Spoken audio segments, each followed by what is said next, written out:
आप रखते नहीं, ऑटोमेटिकली वो टेम्परेरी में टेम्प जो फाइल होती हैं वो ऑटोमेटिक वहाँ पे स्टोर होती हैं। आप मैनुअली कुछ उसमें नहीं करते हो।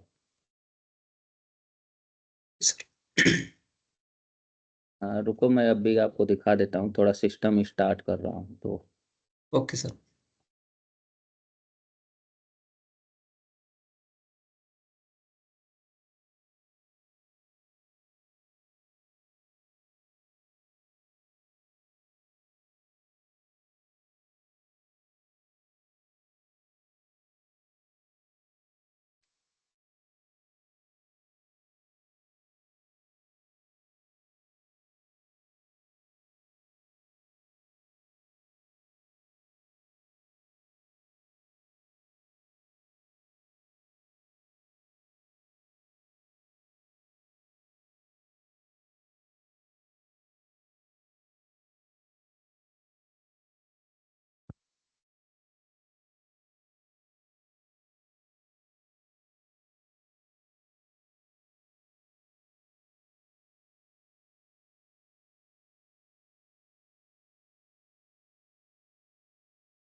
Let me share my screen.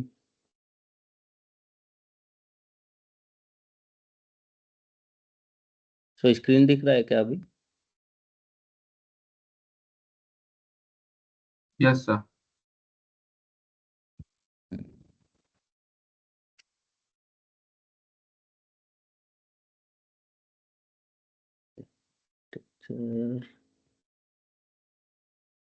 Yes.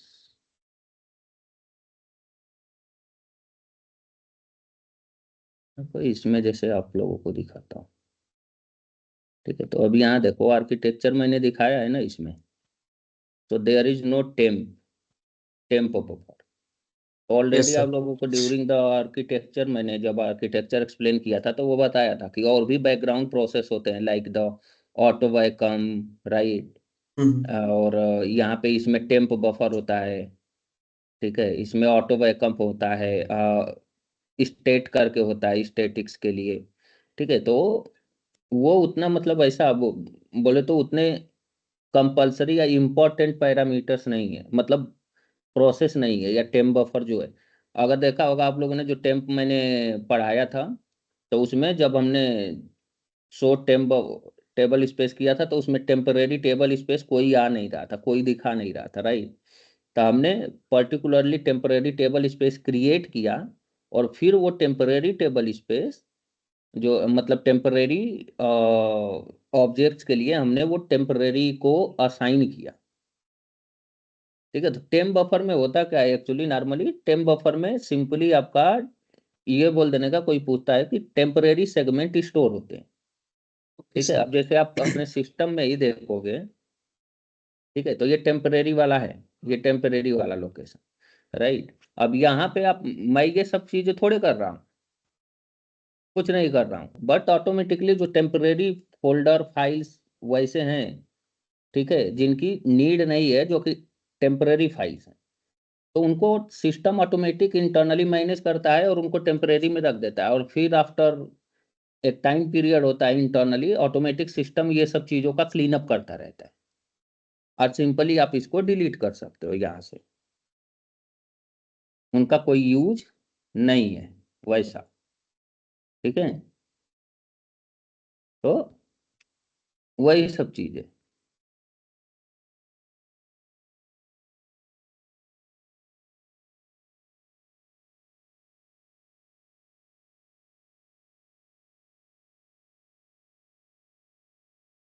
ये ऑटोमेटिक जैसे देखोगे कुछ चीजें रहती हैं यहाँ पे, देखो उसमें सारे वो .tmp करके है ना, देखो ऑटोमेटिक।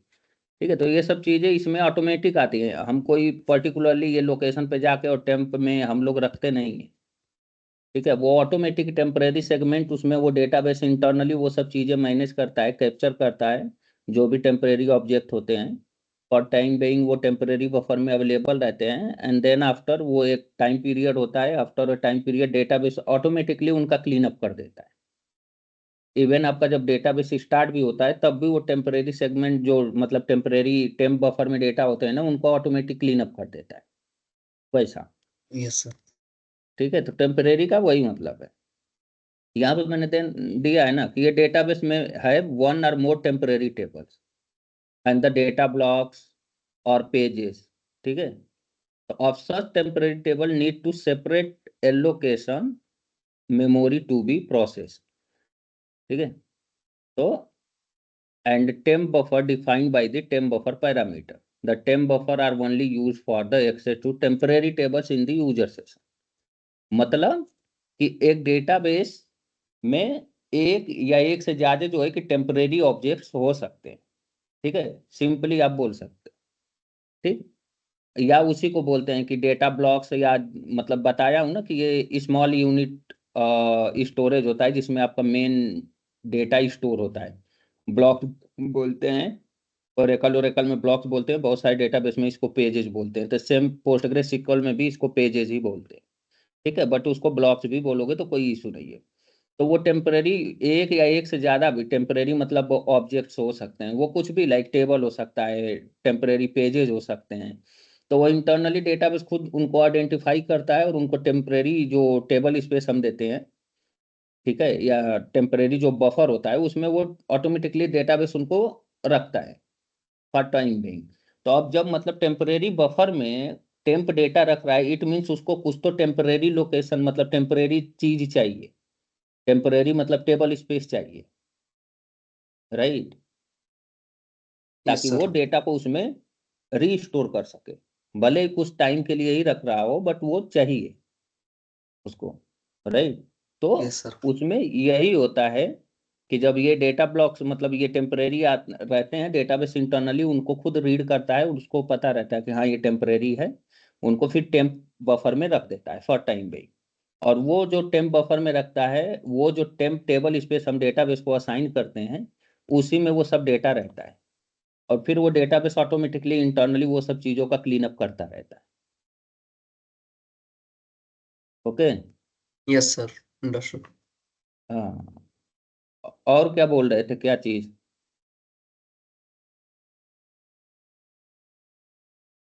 और क्या इसमें जानना है? नहीं, बाकी का कुछ नहीं अभी तक।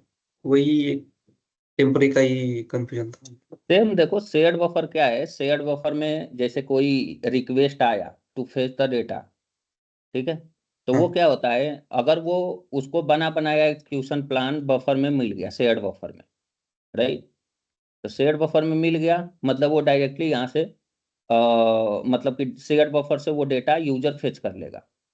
ठीक है, उसी को बोलते हैं कैसे ही। अगर उसमें वो डेटा उसको नहीं मिलता है शेयर्ड बफर में, तो वो क्या करेगा, डेटा फाइल से वो डेटा को रीड करेगा। ठीक है, शेयर्ड बफर में लेगा। और always remember, as I said, कि जो डेटा सेव होता है डेटाबेस में वो ब्लॉक्स में, आइदर यू कैन से कि पेजेज में। ठीक है, पेजेज ओके में सर। सेव होता है, तो वो पूरा डेटा पेजेज में ही अवेलेबल रहता है। तो वो जिस ब्लॉक्स में रहता है या पेजेज में रहता है डेटा फाइल में, फिर वो डेटा यहीं से पूरा रीड करता है, वो ब्लॉक्स और पेजेस को यहाँ से लेके और शेयर्ड बफर में रख लेता है। ठीक है, जिस भी ब्लॉक्स में या पेजेस में वो डेटा अवेलेबल रहता है। ओके, और फिर क्या करता है कि जैसे सिंपल पहले रिक्वेस्ट आया, उसको बना बनाया प्लान इसमें मिल गया, उसको डेटा शेयर्ड बफर में ही मिल गया। ठीक है, तो वो डायरेक्टली क्या करेगा, वो डेटा यूजर को शो करेगा। ओके, अगर इसमें वो डेटा उसको नहीं मिलता है, देन वो डेटा फाइल से डेटा रीड करेगा। ओके, तो उस डेटा फाइल से डेटा रीड करने के लिए उसको प्लान बनाना पड़ेगा, क्योंकि मल्टीपल वे होते हैं to read the data from the data file. अब वो मल्टीपल वे में डेटाबेस चेक करता है कि ऐसा कौन सा वे है जिसपे रिसोर्स का सबसे कम यूटिलाइजेशन लग रहा है। रिसोर्स का यूटिलाइजेशन मीन्स कि सबसे कम CPU, memory, IO, okay, yes sir. वो लग रहा है। तो जो वेब में सबसे कम लगता है, ठीक है, जो वे में सबसे कम उसका रिसोर्स यूटिलाइजेशन लगता है, डेटाबेस उसी वे को चूज करता है, ठीक है, उसी वे को प्लान करता है कि हाँ यही वे है और इस वे से जाऊंगा तो सबसे कम रिसोर्स का यूटिलाइजेशन होगा, मतलब सबसे कम मेमोरी, सबसे कम सीपीयू, सबसे कम आईओ का यूटिलाइजेशन होगा। तो उसी वे पे जाता है और डेटा यहाँ से फेच करता है और उसको इसमें सेव कर देता है। तो वो जो प्लान बनाता है ना कि हाँ मुझे इसी वे में जाना है, मतलब इसी रास्ते से जाना है टू फेच द डेटा, तो वो जो प्लान बनाता है कि इस रास्ते से जाना है, उसी को बोलते हैं डेटाबेस में एग्जीक्यूशन प्लान। Okay, yes. मतलब एक प्लान बनाया और सब ऐसा प्लान जिसमें सबसे कम रिसोर्स का यूटिलाइजेशन हो रहा हो, ठीक है, और वो प्लान के थ्रू वो डेटा फाइल से डेटा रीड करता है, उसी को बोलते हैं एग्जीक्यूशन प्लान। और उसी प्लान, जो प्लान बनाता है उसी प्लान को एक कोड दे देता है, उसी को बोलते हैं पार्स कोड। वही डेटाबेस में उसी को बोलते हैं parsing, hard parse, soft parse. तो हार्ड पार्स मतलब उसको बना बनाया एग्जीक्यूशन प्लान शेयर्ड बफर में मिल गया, मतलब उसको डेटा शेयर्ड बफर में ही मिल गया, ठीक, उसको बोलते हैं सॉफ्ट पार्स। यहीं से रीड कर रहा है और ये डेटाबेस के परफॉर्मेंस के लिए सबसे अच्छा चीज रहता है अगर उसको डेटा शेयर्ड बफर में ही मिल रहा हो बार बार, तो उसको बार बार डेटा फाइल से डेटा रीड करने की जरूरत ना हो। एक बार डेटा किसी ने, सपोज मैंने वो क्यूरी रन किया select star from table, okay, उसके लिए उसने प्लान बना के वो प्लान के थ्रू पार्स कोड के थ्रू वो डेटा को इसमें शेयर कर लिया, मतलब सेव कर लिया शेयर बफर में। अब जैसे आप लोगों में से कोई भी सेम कमांड रन करता है सेलेक्ट स्टार फ्रॉम टेबल, कोई भी आप हो या तो 10 लोग हो, वो 10 लोगों को वो फिर से प्लान नहीं बनाएगा, वो 10 लोगों को डेटा डायरेक्टली शेयर बफर से ही मिलेगा। उसी को बोलते हैं कैसे हिट और सॉफ्ट पार्स। तो कैसे हिट ऑलवेज रिमेंबर जितना ही ज्यादा रहेगा, लाइक नियर टू 100% है, समझ लो आपको डेटाबेस का परफॉर्मेंस बहुत ही बढ़िया है। Okay, yes sir. तो उसी को बोला जाता है कैसे हिट या सॉफ्ट पास, ठीक है। अगर वही उसको बना बनाया एक्सक्यूशन प्लान यहाँ नहीं मिलता है और उसको प्लान बना के डेटा यहाँ से रीड करना पड़ता है, देन वो डेटा लेके यहाँ पे आता है, उसी को बोलते हैं कैसे मिस या तो हार्ड पार्स। हार्ड पार्स मतलब हार्ड फाइल से डेटा रीड कर रहा, और कैसे मिस भी बोल सकते हैं, मतलब वही दोनों चीज है, कैसे हिट कैसे मिस, या तो soft parse hard parse, simple. बना बनाया अगर एग्जीक्यूशन प्लान उसको शेयर्ड बफर में मिल जाता है, यहीं से डेटा उसको मिल गया, that is called the cache hit, either you can say soft parse. अगर उसको प्लान नहीं बनता है एंड वो प्लान बनाता है और वो प्लान के थ्रू वो डेटा फिर यहाँ से डेटा फाइल से रीड करता है और वो डेटा को फिर ला के शेयर्ड बफर में सेव करता है विथ दैट प्लान, जो प्लान बनाया है वो डेटा को सेव करने के लिए। Okay, so it means that is called the hard parts और कैसे मिस, मतलब कैसे मिस मतलब कैसे में डेटा नहीं मिला तो फिर वो प्लान बनाया, डेटा यहाँ से मतलब रीड किया, फिर उसको लेके आया, देन आफ्टर वो डेटा यूजर को दिखा रहा है। तो समझ में आया ना shared buffer. Yes sir. Yes. हाँ, इसी में एक पेज होता है that is called the dirty page, ठीक है। डर्टी पेज मतलब लेटेस्ट मॉडिफाई, ये ब्लॉक और पेज आप बोल सकते हो। मतलब लेटेस्ट मॉडिफाइड ब्लॉक, मतलब मॉडिफाइड ब्लॉक सिंपल आप बोलो कि मॉडिफाइड ब्लॉक मतलब कि वो ब्लॉक जिसमें अभी कुछ ना कुछ चेंजेस हुए हैं या हो रहे हैं, ठीक है। तो वो डर्टी पेजेज इसमें रहता है, मीन्स कि कुछ क्यूरी आ रही है हाँ समथिंग सर, लाइक मतलब क्रिएट इन, रिसेंट चेंजेस उसमें से हो रहे थे। हाँ रिसेंट चेंजेस ओके। या तो हुए हैं या तो हो रहे हैं, यस जिसमें सर। कि आपका मतलब कि और वही चेंजेस लाइक कि create, insert, update, delete, something like that transaction, मतलब वो टाइप के क्यूरी चल रहे हैं, ठीक है। तो वो डर्टी पेज में आते हैं और वही सेम ट्रांजेक्शन आपके वॉल बफर में आता है। Okay, okay. तो फिर यहाँ से क्या होता है जब चेक पॉइंट ऑकर होता है तो यहाँ से क्या होता है बैकग्राउंड राइटर वही डर्टी पेज को या डर्टी ब्लॉक को यहाँ से डेटा फाइल में राइट कर देता है, और सेम वॉल राइटर क्या करता है, वही सेम डेटा को वॉल बफर से वॉल फाइल में राइट कर देता है। ठीक है, और फिर Yes. उसी वॉल फाइल का आर्काइवर प्रोसेस क्या करता है कि डेटा रीड करता है वॉल फाइल से, और फिर वो डेटा को राइट कर देता है आर्काइव लॉग फाइल में। ठीक है, तो वो सब चीजें अगर आर्काइव लॉग मोड इनेबल है, तब आर्काइव लॉग मोड इनेबल है, देन आर्काइवर प्रोसेस रन होता है और वो डेटा यहाँ से रीड करता है और फिर आर्काइव फाइल में राइट कर देता है। तो यही आर्काइव फाइल जब डेटाबेस आपका क्रैश होता है, क्योंकि देखो इसमें जो राइट किया डेटा फाइल में वो तो डेटा फाइल में गया, लेकिन उसी का सेम एक बैकअप आपको आर्काइव फाइल में मिलेगा।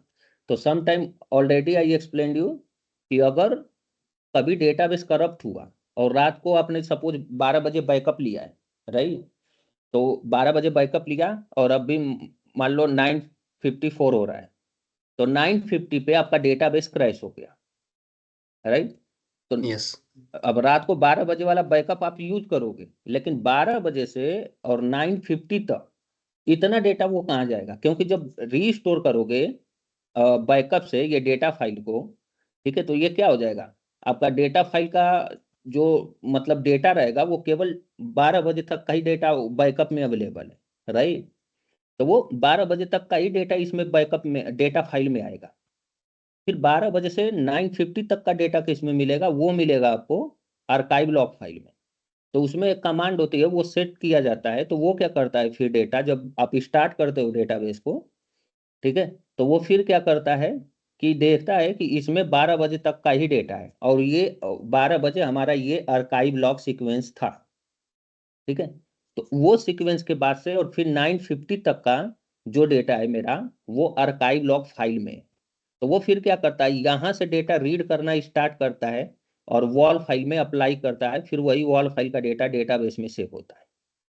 ठीक है, वही मतलब डेटा फिर आपके डेटा फाइल में मतलब राइट करता रहता है, राइट करता रहता है वैसा। तो वो देखेंगे आगे फिजिकल बैकअप जब वो करेंगे ना, तो उसमें वो सब चीजें देखेंगे कि Yes. कैसे आर्काइव इनेबल करते हैं, कैसे क्या करते हैं वो सब चीजें, और मतलब बैकअप के बाद से अगर कुछ ट्रांजेक्शन आते हैं तो वो कैसे फिर डेटाबेस में रिकवर होता है, तो वो आगे देखेंगे तो आप लोगों को वो ज्यादा समझ में आएगा। For now you just need to understand कि जो मतलब कि मॉडिफाइड जो डर्टी पेज होता है, डर्टी पेज मीन्स कि मॉडिफाइड ब्लॉक या पेजेस, सिंपल, ठीक है।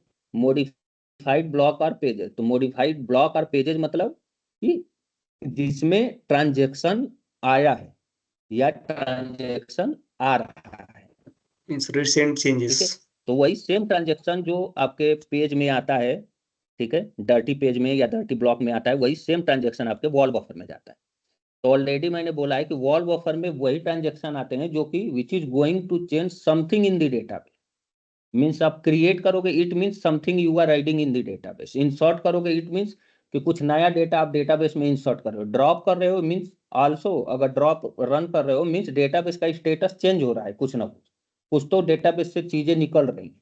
Yes, sir. डिलीट कर रहे हो मीन्स आल्सो कि कुछ तो डेटाबेस से डेटा मतलब चीजें निकल रही हैं, मतलब वो डेटाबेस में चेंज कर रही है कुछ ना कुछ, आइदर वो कुछ तो एडिशनल चीजें आ रही है या तो कुछ चीजें जा रही हैं, सिंपल, ठीक है। तो वो टाइप का Yes. चीजें जो कि डेटाबेस में कुछ ना कुछ डेटाबेस का स्टेटस चेंज करे, वो चीजें डर्टी पेज में और वॉल बफर में कैप्चर होती है। और वही जो डर्टी पेज में रहती हैं तो बैकग्राउंड राइटर वही चीज को राइट करके डेटा फाइल में राइट कर देता है, और वॉल राइटर वॉल बफर से वॉल फाइल में राइट करता है। तो ऑलवेज रिमेंबर कि अगर आर्काइवर इनेबल नहीं है, ठीक है, तो एक बार वॉल फाइल आपका फुल हो जाएगा तो फिर वॉल राइटर क्या करता है, वो ओवर राइट कर देता है। ठीक है, ओवर राइट मीन्स कि जो पिछला वाला डेटा इसमें अवेलेबल रहेगा उसके ऊपर फिर से नया वाला डेटा ओवर राइट कर देगा और पिछला वाला ऑटोमेटिकली Yes. इरेज हो गया, ठीक है। तो वही मतलब है, और कुछ इसमें समझना है क्या? बाकी इसमें और आप देखोगे तो बैकग्राउंड प्रोसेसेस रहते हैं, जैसे पोस्ट मास्टर तो पता ही है, पोस्ट मास्टर आपका मेन प्रोसेस है, ठीक है। लॉग प्रोसेस जो कि जो एरर लॉग होता है डेटाबेस का, एरर लॉग में डेटा राइट करता है, ठीक है। पूरा डेटाबेस का इंफॉर्मेशन उसमें राइट करता है। तो अगर डेटाबेस में कुछ इशू है तो simply you can go to the log location and you can read कर सकते हो, और वहां से आप मतलब अकॉर्डिंग वो वाले एरर के थ्रू आप मतलब डेटाबेस में जो भी चीज करना है आप कर सकते हो। वो राइटर प्रोसेस वही बैकग्राउंड राइटर जो है, वॉल राइटर आपको बताया ये। ऑटो वेलकम लॉन्चर ये वही डेटाबेस का मेंटेनेंस वर्क के लिए मतलब यूज होता है, ठीक है। तो ये ऑटो वेलकम वर्कर रहता है, तो ऑटोमेटिकली इसको इनेबल करके नहीं रख सकते हैं। द रीजन अगर ये रहेगा तो ऑटोमेटिकली डेटाबेस में फिर क्या है, मेंटेनेंस वर्क परफॉर्म करता रहेगा। तो डेटाबेस का उससे क्या होता है, सर्वर पे थोड़ा रिसोर्स का यूटिलाइजेशन होता है और ब्लॉकिंग्स मतलब वो होती है।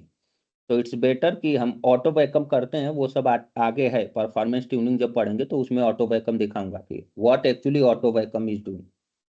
वैसा यस आर्काइवर प्रोसेस वही आर्काइव प्रोसेस, जो आर्काइव लॉग मतलब वॉल फाइल से यहाँ देखो, आर्काइव प्रोसेस ट्रांसफर वॉल logs to the archive location, ठीक है।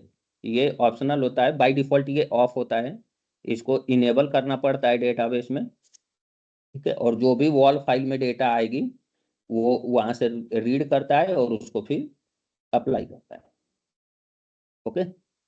चेक पॉइंटर ये बताया ही है कि चेक पॉइंट मतलब इसमें ऑकर होता है जब जब आपका डेटाबेस मतलब स्टार्ट होगा, बैकअप स्टार्ट होगा, ओके।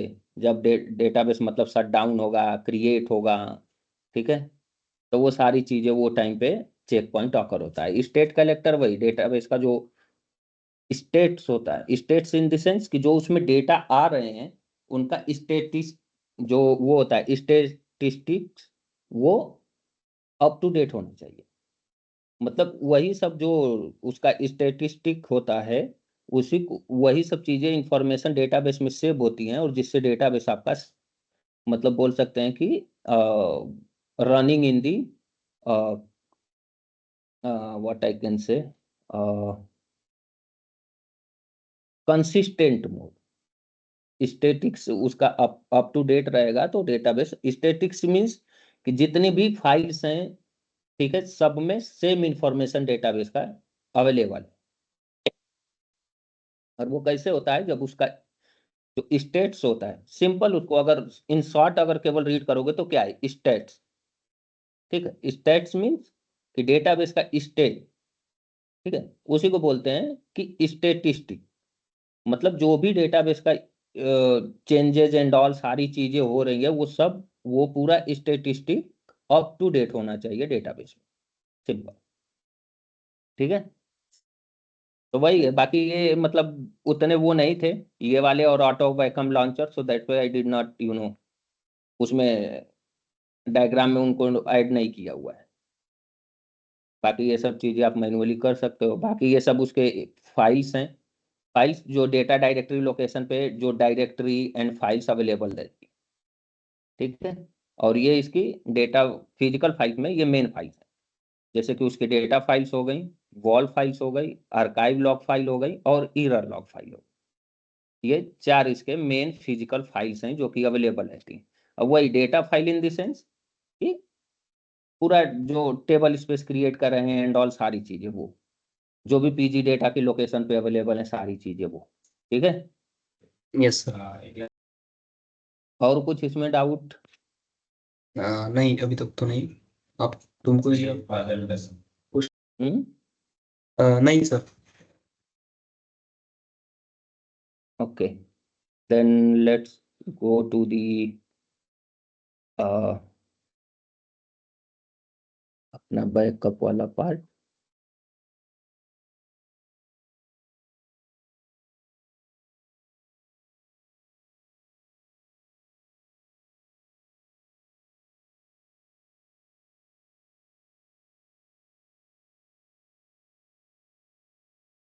ठीक है, तो ये सब अपन ने इंपोर्ट कर लिया था अप टू डायरेक्टरी तक, राइट।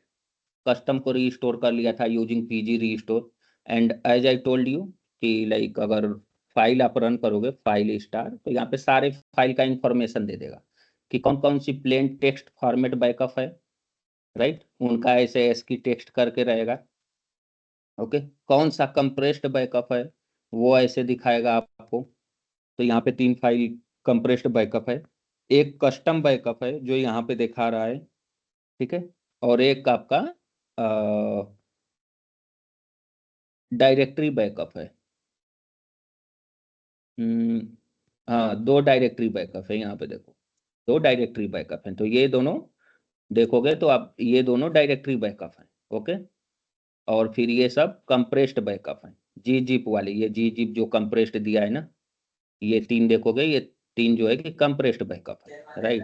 2 ये और एक ये, और बाकी सब एसकी टेक्स्ट बैकअप है। तो ऑलरेडी एसकी टेक्स्ट दिखा दिया। एसकी टेक्स्ट को पी सिक्वल से आप रीस्टोर कर सकते हो। पी सिक्वल से रीस्टोरेज, एज आई टोल्ड यू, कि उसमें कुछ लिमिट होती है, ठीक है। पी सिक्वल से आप hyphen hyphen schema only, hyphen hyphen data only use नहीं कर सकते हो, ठीक है। बट पीजी रीस्टोर में आप सारे ऑप्शन यूज कर सकते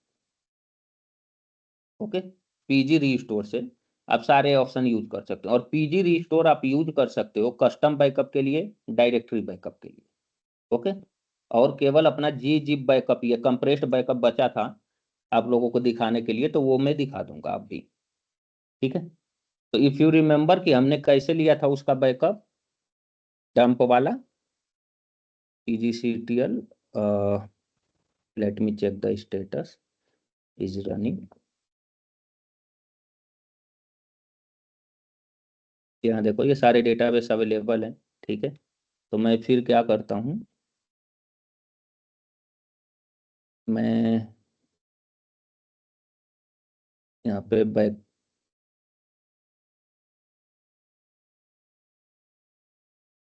ठीक है, मैं यहाँ पे फिर से बैकअप एक लेता हूँ यूजिंग माई सिक्वल, अरे sorry, pg dump -d mydb, then give the और कंप्रेस्ड, मतलब जिप बैकअप लेना है, कंप्रेस्ड बैकअप, तो फिर क्या यूज करेंगे, जी जिप, ओके। देन ये वाला format, and then we are at that location. तो अपने को देने की जरूरत नहीं है पाथ, तो सिंपली यहाँ पे केवल अपन बैकअप फाइल का नेम दे सकते हैं। तो बैकअप माई डी बी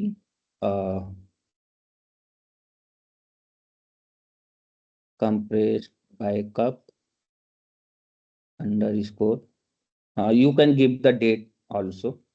तो इट, ये आपका, वी कैन से कि एक गुड प्रैक्टिस है, if you always use the date format, तो वो आपका ऐसे proper format with the date time, okay, backup लेता है, ठीक। तो इससे इजीली यू कैन अंडरस्टैंड कि हाँ ऑन दैट डे ये टाइम पे ये बैकअप हुआ, ठीक है।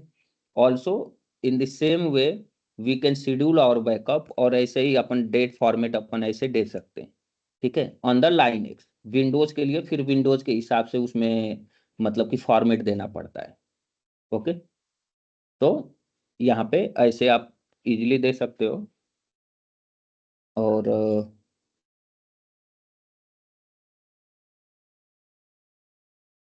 डॉट जी, सॉरी, जी जे, ओके। तो ऑलवेज रिमेंबर एज आई से कि डेट फॉर्मेट हमेशा यूज करो, ठीक है। यहाँ पे मैंने वो सारी चीजें आप लोगों को दे दिया है इसमें, कि आप कैसे यूज कर सकते हो। एच फॉर आवर्स, ठीक है, capital M for minute, S for second, small d for date, m for Y, and percentage Y for year, okay. तो in the same way you can give the format, okay. तो ये अपना zip format में backup अपन ले रहे हैं, ठीक है। फिर आप पहले साइफन LTR करोगे तो ये देखोगे अपना ये आज का बैकअप यहाँ पे अवेलेबल है, ओके। अभी इसको आपके डेटाबेस में रीस्टोर करना है, तो मैं क्या करूंगा, पी सिक्वल से कनेक्ट होके मैं जो माई डीबी है उसको ड्रॉप कर देता हूँ, ठीक है। /l माई डीबी का बैकअप लिया, मैं माई डीबी को क्या करता हूँ, ड्रॉप कर दूंगा अभी, okay. Drop database my DB, already कल भी दिखाया था कि अगर दूसरे में भी रीस्टोर करना है तो आप वो चीजें रीस्टोर कर सकते हो। फिर अभी क्या करूंगा मैं, इन द सेम वे मैं डेटाबेस को क्रिएट करूंगा।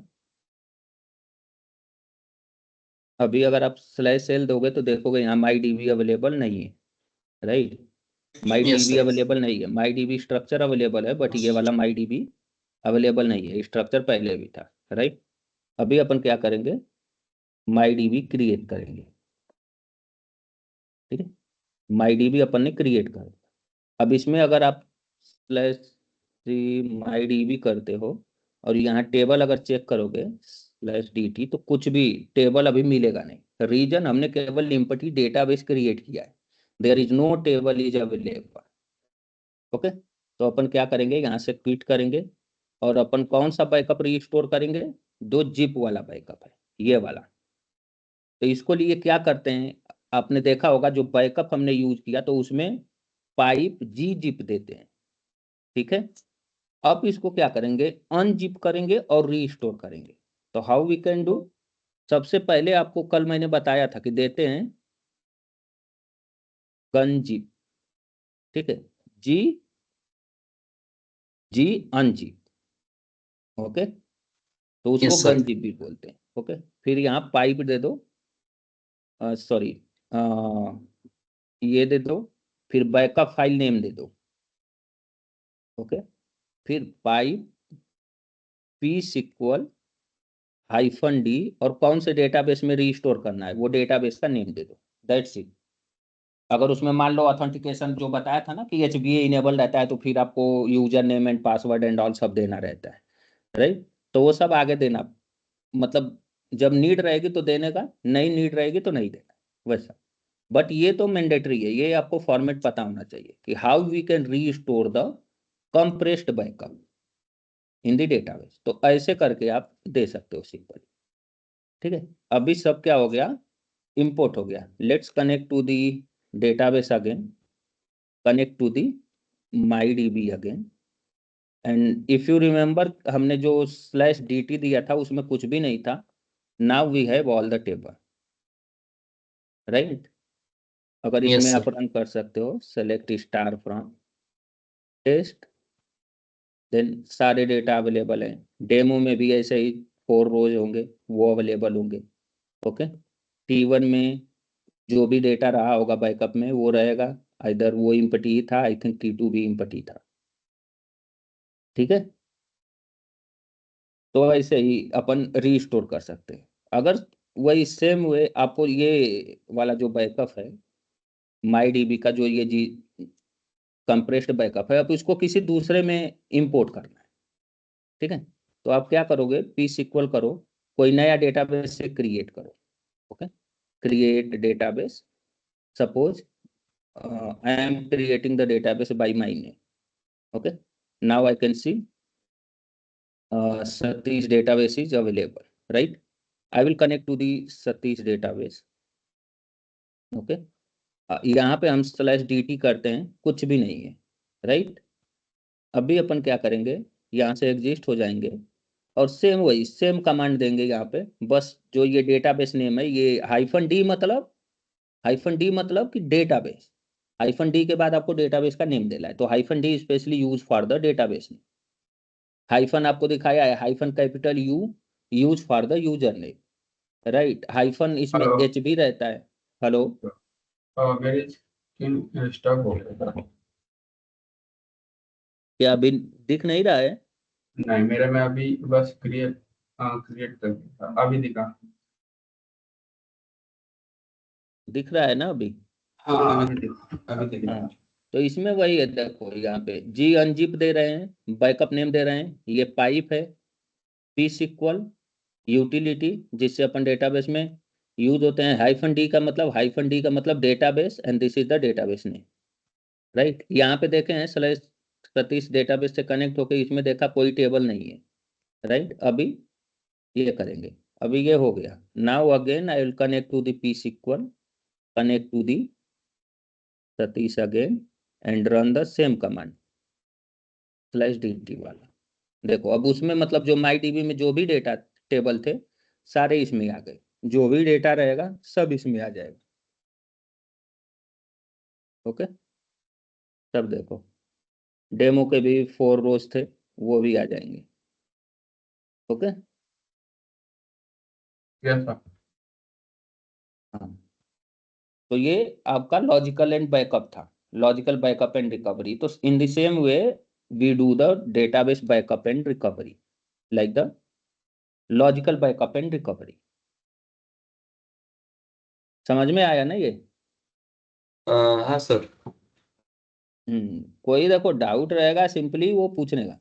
मतलब सर एक क्वेश्चन था, हम्म तो बैकअप फाइल कहाँ पे से होती है जो हमने बना के रखी है? ये आपको, आप मैन्युअली कोई भी आप लोकेशन क्रिएट करके और वो लोकेशन आप पाथ दे सकते हो। तब हमने जहाँ सेव करनी है वो बैकअप के टाइम हम वहाँ सेव कर सकते हैं उसको। हाँ, ये जैसे देखो अभी आपको दिखाता हूँ करके कमांड भी होंगे। जो पीजी डंप अपन देते हैं, ये डंप दे के और ये दे रहे हैं ना रो, उसके हाँ बाद हाँ। ये जो नेम दे रहे हैं, तो मैं उसी लोकेशन पे था, तो दैट्स वाई ये मैंने लोकेशन नहीं दिया, क्योंकि ये देखोगे मैं उसी लोकेशन पे गया था, तो इसलिए मैंने पाथ नहीं दिया यहाँ पे। Yes sir yes. ओके। अगर वही यहाँ पे देखोगे जैसे पीजी रीस्टोर कर रहा मैं, ठीक है, तो अब यहाँ पे क्या है, फुल पाथ दे रहा है, उसके बाद आगे का बैकअप फाइल का नेम दे रहा हूँ मैं। Yes yes. मतलब जो लोकेशन पे बैकअप आपने लिया है वो। आई थिंक पीजी डंप वाला भी देखता हूँ, अगर कोई कमांड रहेगा तो दिखा देता हूँ। यहाँ देखो जैसे पीजी डंप ऑल रन किया है यहाँ पे। ओके। पीजी डंप ऑल मतलब, as I told you, PG dump all मतलब कंप्लीट डेटाबेस, जितने भी उसमें डेटाबेस है सबका बैकअप लेगा। Yes sir. ठीक है।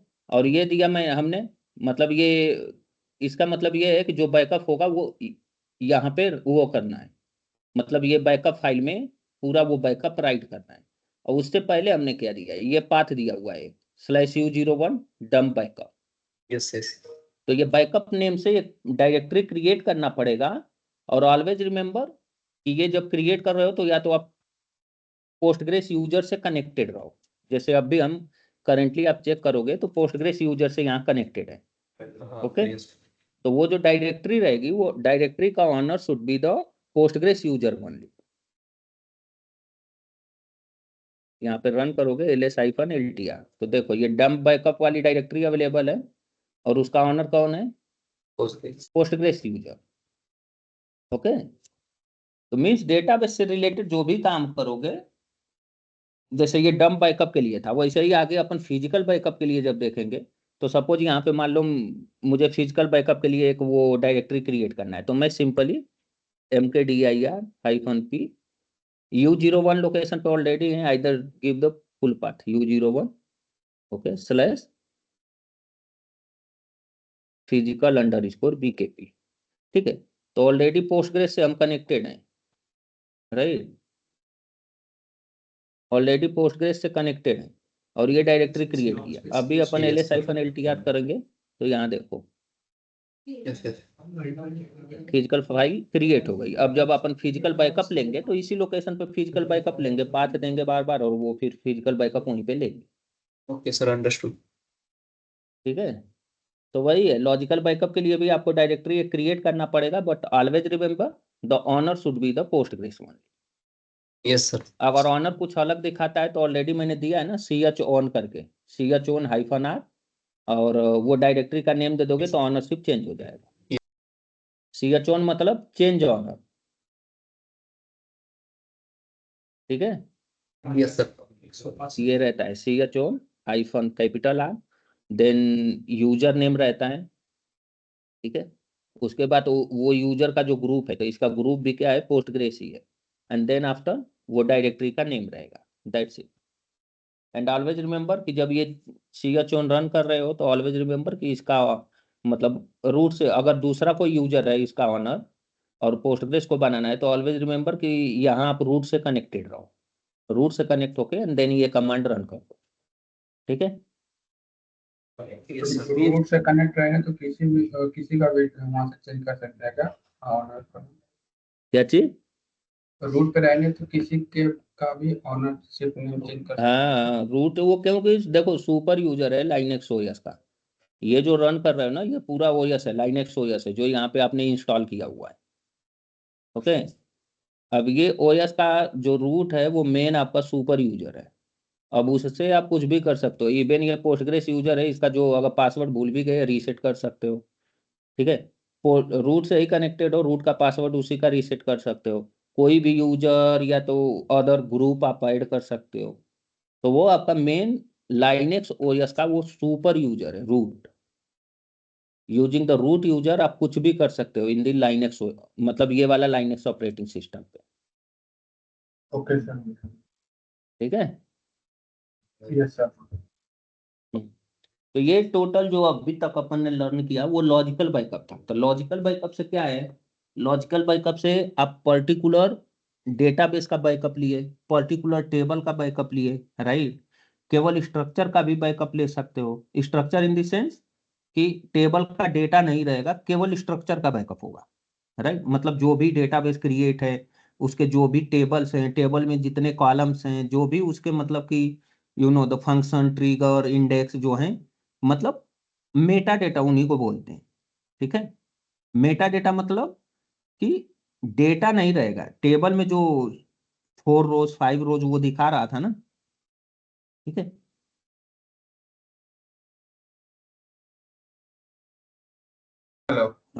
ये सब जो डेटा है ना, ये डेटा, ये सब रो वाले डेटा नहीं रहेंगे। स्ट्रक्चर पूरा रहेगा, उसका कॉलम अवेलेबल रहेगा। इसका आईडी जो है, नेम जो है, height, weight, instrument, birth place, active, तो ये सारे क्या है, कॉलम है। और हर कॉलम में ये इतने डेटा अवेलेबल है। आईडी में 1 2 3 4 है, नेम में जॉन, पॉल, जॉर्ज, रिंगो। ठीक है, तो ऐसे डेटा अवेलेबल है। उनका वेट कितना है, हाइट कितना है, बर्थ प्लेस क्या है, ठीक है, एक्टिव ईयर्स क्या है, तो वो सब चीजें यहाँ पे अवेलेबल है, राइट। तो वैसे ही जब स्ट्रक्चर, मतलब कि डेटाबेस का स्ट्रक्चर या मेटा डेटा मीन्स कि ये उसके रोज अवेलेबल नहीं रहेंगे। टेबल में जो डेटा है, टेबल में डेटा अवेलेबल नहीं रहेंगे, डेटा को छोड़ के बाकी सब अवेलेबल रहेगा, सिंपल। ठीक है। Yes sir. यस। हम्म। तो ये यूज होता है कि समटाइम्स सपोज मान लो क्लाइंट बोलता है कि जैसे एक तो मेन प्रोडक्शन हो गया जहाँ पे आपका मेन पूरा ट्रांजेक्शन चल रहा है, राइट। तो अब मान लो अब बैंकिंग से ही ट्रांजेक्शन अगर चल रहे हैं, तो अब वहाँ पे क्या है, मेन आपके प्रोडक्शन में आपका सारे जो बैंक से रिलेटेड यूजर होंगे उनका पूरा अकाउंट नंबर, राइट, उनका फुल मतलब डिटेल, उनका आईडी का डिटेल सब वहाँ पे रहता है। इवन उनका अकाउंट नंबर रहता है, राइट, उनका मोबाइल नंबर रहता है। तो वो सब इंफॉर्मेशन क्या है, बहुत ही मतलब बोलते हैं ना कि लाइक बहुत ही क्रिटिकल चीजें होती हैं वो सब चीजें।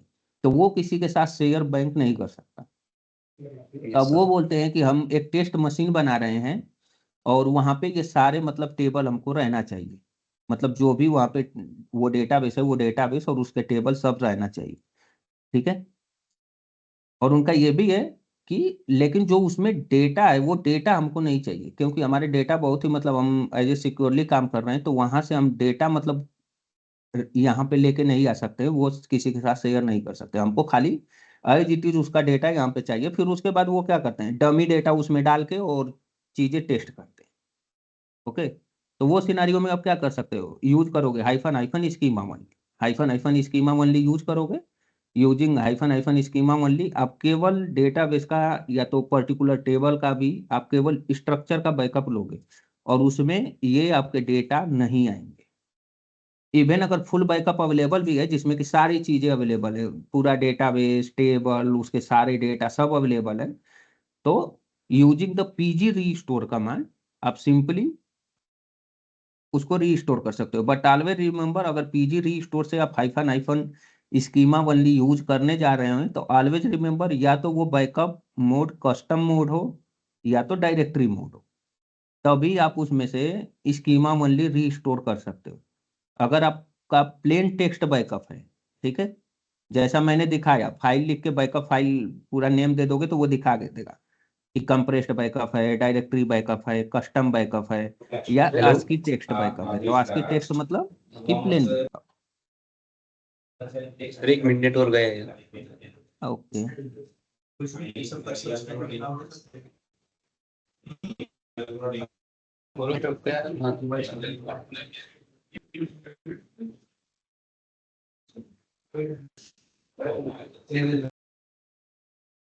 ठीक है।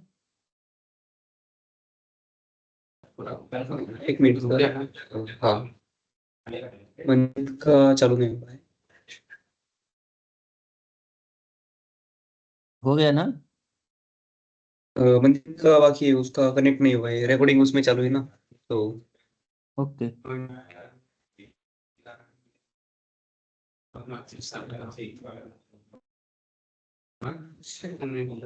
वही न्यू वेल 5 से मेरा रेडमी 9 का है, वो देख के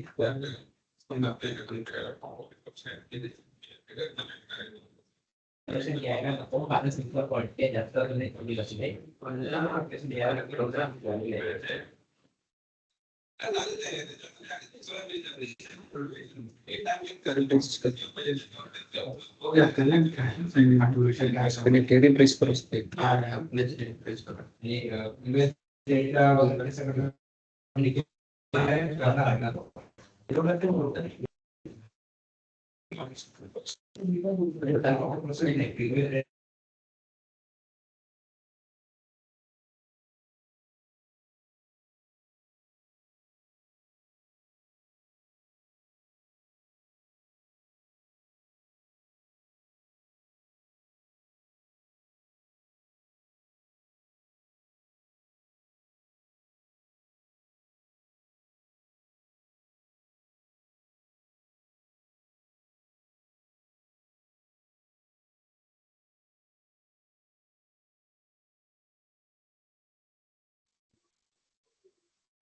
yes sir. Hello. Yes sir, हो गया, कंटिन्यू।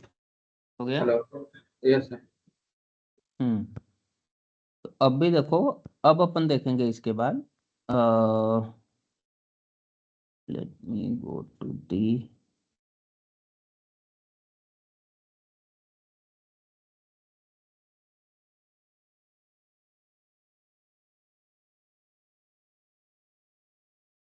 अब इसमें देखो, इसमें आपका क्या है, लॉजिकल खत्म, राइट।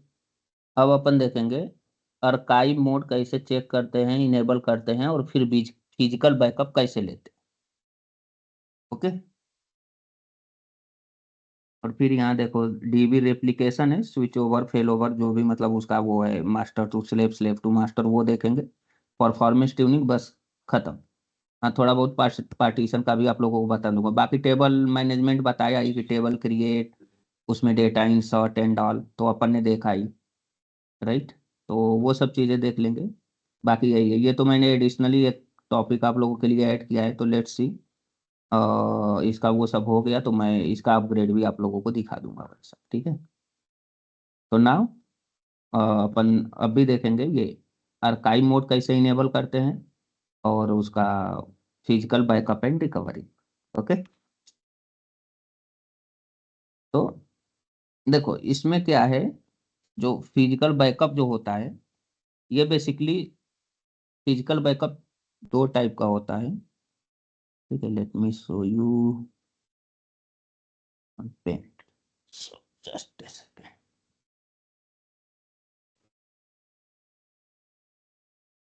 तो इसमें बेसिकली क्या रहता है, जैसे पेंट की जरूरत भी नहीं, मीन्स फिजिकल बैकअप जो है, फिजिकल बैकअप का मतलब क्या है, फिजिकल बैकअप का मतलब ये है कि जितने भी files which is related to your PostgreSQL database, ठीक है, जितने भी फाइल्स, उन सबका एक बैकअप, कंसिस्टेंट बैकअप।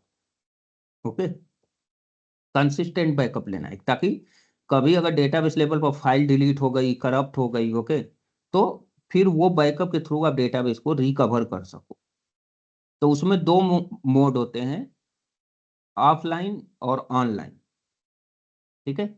तो ऑफलाइन में भी पहले दो मोड थे, मतलब जो था उसमें मैनुअल एक ऑफलाइन बैकअप था, एक मैनुअल ऑनलाइन बैकअप था, ठीक है।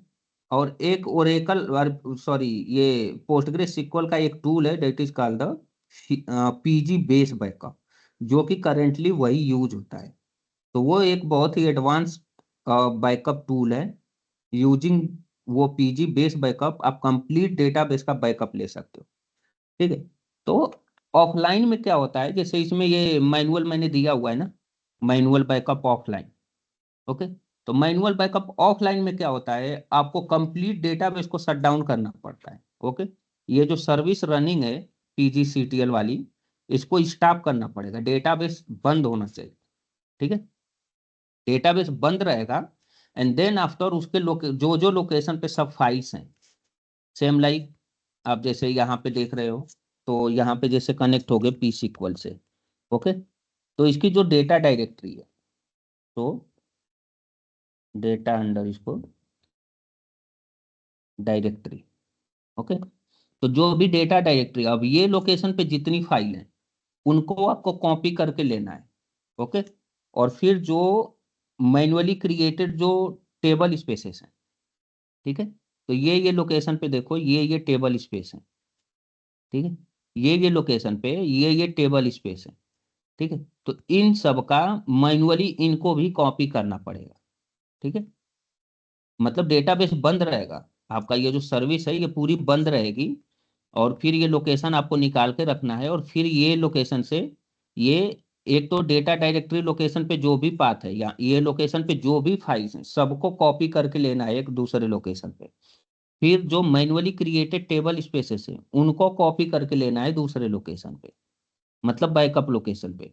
ठीक है, तो यहाँ देखो ये तो डेटा डायरेक्टरी में ही आ जाएगा, एक table space data directory location पे ही है, right, U01 PG-SQL 16 data.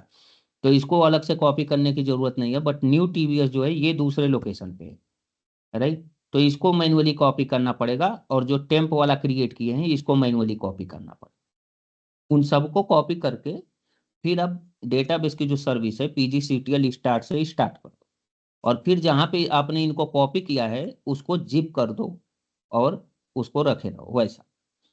But offline backup में प्रॉब्लम ये है कि अगर ऑफलाइन बैकअप लेते हैं, और अभी जैसे डेटाबेस को कंप्लीट शट डाउन कर दिया और बैकअप लिया, ठीक है, अब मान लो नाइट में 12 o'clock को बैकअप लिया और 10 बजे बैकअप आप मतलब डेटाबेस आपका करप्ट हो गया, तो इसमें प्रॉब्लम ये होता था कि जहां तक का बैकअप अवेलेबल है केवल वहीं तक का आप रिकवरी कर सकते थे। ठीक है, इवन आपका आर्काइव लॉग अवेलेबल भी रहता था, तब भी वो अलाउ नहीं करता था कि to recover the data from the archive location, क्योंकि ये डेटाबेस को पता ही नहीं है कि हाँ कि कितने बजे हमारा बैकअप हुआ। द रीजन इज कि आप मैनुअली डेटाबेस का क्या कर रहे हो, शट डाउन करके बैकअप ले रहे हो, तो डेटाबेस को इसकी इन्फॉर्मेशन ही नहीं है कि अगर मैं बंद हूं अभी डेटाबेस को बंद कर दूंगा और उसमें कुछ भी करूंगा तो डेटाबेस को क्या पता है, क्योंकि वो कुछ पहली बात कि डेटाबेस लेवल पे तो अलाउ ही नहीं करेगा कि P-SQL से आप कनेक्ट होके और कुछ चीजें उसमें करो। द रीजन इज कि पूरा डेटाबेस सर्वर बंद है। ठीक है, तो डेटाबेस को कुछ पता ही नहीं है। फिर जब स्टार्ट भी करोगे तो उसको ऐसा ही लगेगा कि मैं केवल बंद था और स्टार्ट हूँ, आपने उसका फाइल कॉपी किया क्या किया उससे उसको मतलब नहीं है। एक उसी में फिर PostgreSQL ने इंट्रोड्यूस किया था मैनुअल ऑनलाइन बैकअप। तो वो मैनुअल ऑनलाइन केवल PostgreSQL 14 तक था, 15 से उसको डेप्रिकेट कर दिया, डेप्रिकेट इन द सेंस कि बंद कर दिया, क्योंकि उसको यूज नहीं करना है। वो नॉर्मली ये टाइम पे उसका जो डेटाबेस का मेन जो टूल है PG बेस बैकअप वही यूज होता है, क्योंकि ये बहुत ही एडवांस टूल है to take the database physical backup.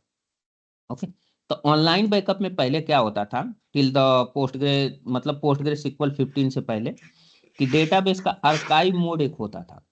ठीक है, मतलब आर्काइव मोड में होना चाहिए डेटाबेस। ठीक है, आर्काइव कमांड सेट किया जाता था, मतलब कि आर्काइव मोड ऑन होना चाहिए, और आर्काइव कमांड में हम देते थे कि कौन से लोकेशन पे हमारा आर्काइव मतलब क्रिएट होगा। जो वॉल फाइल से डेटा रीड करेगा ना, वॉल फाइल में डेटा आ रहा तो उसको रीड करेगा, तो आर्काइव मोड अगर ऑन है तो फिर इसी में आपको आर्काइव का लोकेशन देना पड़ेगा। तो फिर क्या करता है, वो लोकेशन पे आर्काइव फाइल जनरेट करता है। ठीक है, फिर उसमें क्या चेक करना पड़ता था कि डेटाबेस बैकअप मोड में है कि नहीं है, तो वो उसके लिए मतलब डेटाबेस अप एंड रनिंग है, यहाँ पे डेटाबेस बंद नहीं कर रहे हैं, डेटाबेस अप एंड रनिंग है। बट फर्स्ट वाले में क्या कर रहे थे, डेटाबेस को बंद करके और फिर फिजिकल जो जो फाइल थे उनको मैन्युअली कॉपी करते थे यूजिंग CP। ठीक है, यहाँ पे आर्काइव लॉग मोड इनेबल होना चाहिए, आर्काइव लॉग का पाथ सेट होना चाहिए, और database is in backup mode. तो ये जब ये कमांड रन करना ना, select PG is in backup mode, तो उसका ऐसे आता था ऑप्शन T करके RF, तो T मतलब ट्रू, तो अगर ट्रू दिखा रहा है इट मीन्स कि database is in backup mode, और अगर वही एफ दिखाता था मीन्स वो फॉल्स है, तो उसको इनेबल करना पड़ता था। तो इनेबल कैसे करते थे?